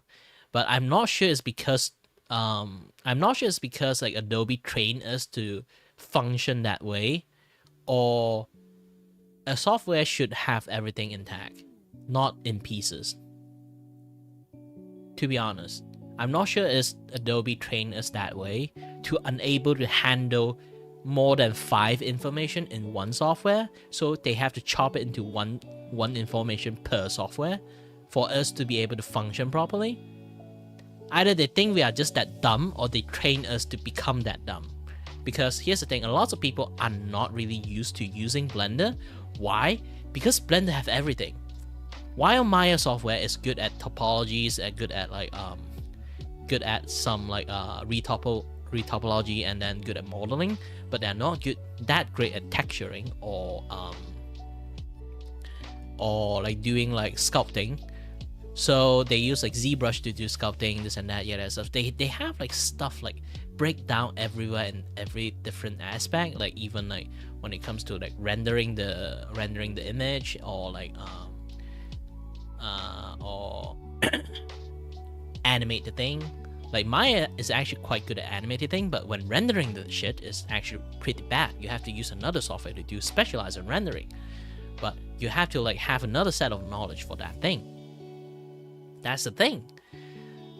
When people use Blender, because Blender have everything in one go, it's not like separate, like they have like ZBrush for like sculpting this and for that for that, like texture, like using like the Adobe like Paintbrush Pro or something like that. I forgot what that thing called. So it's like when people use Blender, they are very confused. They do not know where to start, because there's all the functions in there. You have infinite possibility, infinite use of it. You can start with infinite in which direction you go. So people do not know how to point the proper direction and go the way they really wanted to go. And Adobe, kind of like easier to go, is because they break down everything so much into small pieces. If you want to do photo editing or just drawing, Photoshop. If you want to do graphic stuff, Illustrator. If you want to do moving graphic stuff, you use After Effects. If you want to just edit video and add shit into it on tracking, this and that other stuff, maybe you can just use Premiere. So they actually break it down such a specific way, people actually, when they use the software, they know what to use. But I'm not sure is Adobe trained us to think that way. So now we can't actually being like a functionable adult that can use a complex software that have everything in one go. Or we are just that dumb. And Adobe is taking advantage of that. I don't know. That is the biggest question for me always. When people talking about like how Adobe chop everything to pieces. I'm not sure it's for our benefit or they train us to become that dumb.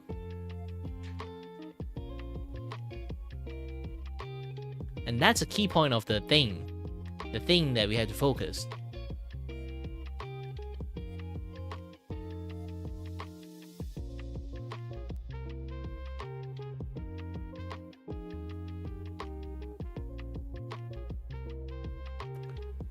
Yeah, in business perspective, they literally chop everything to pieces just because they can sell it in a separate package. Like After Effects and Illustrator is not the same thing, but they can use in the same time. And Premiere and After Effects usually are not in the same package. I'm not sure now, but back in the days when I look at it, After Effects and Premiere is not in the same package. You have to buy another package that have a lot more unnecessary stuff attached to it in order to have After Effects and Premiere together. And if you want like the animate CC, then you can't actually have like those things together. You have to buy another setup package with more useless stuff that attached to it, and then you can have animate CC and have like After Effects and have Premiere together. If you study animations, you're fucked.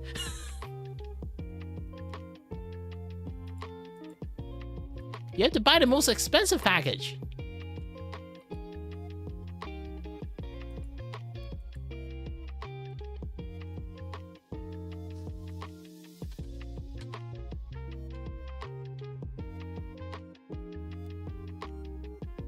But yeah. Ooh-wee. Let me drink a little bit more water. I guess I need to calm down myself. That exam thing has riled up me a little bit too much, so everything I talk a bit like I'm raging or something. I'm too emotional. After I say I'm a very zen person, and then I'm being like way too emotional, that my head actually starting to hurt now.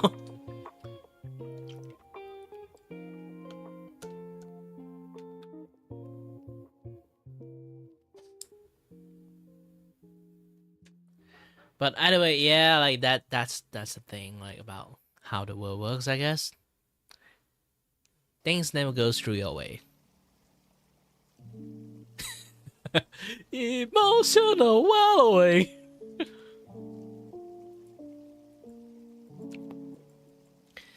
But either way, it's been a while. Like, it's already been... I've been yapping for 3 hours straight. Holy shit. I should just start as just chat streamer rather than being an artist. Like, the art, like, around me, all this thing is basically is the subway surface for you guys. The actual thing is just me talking.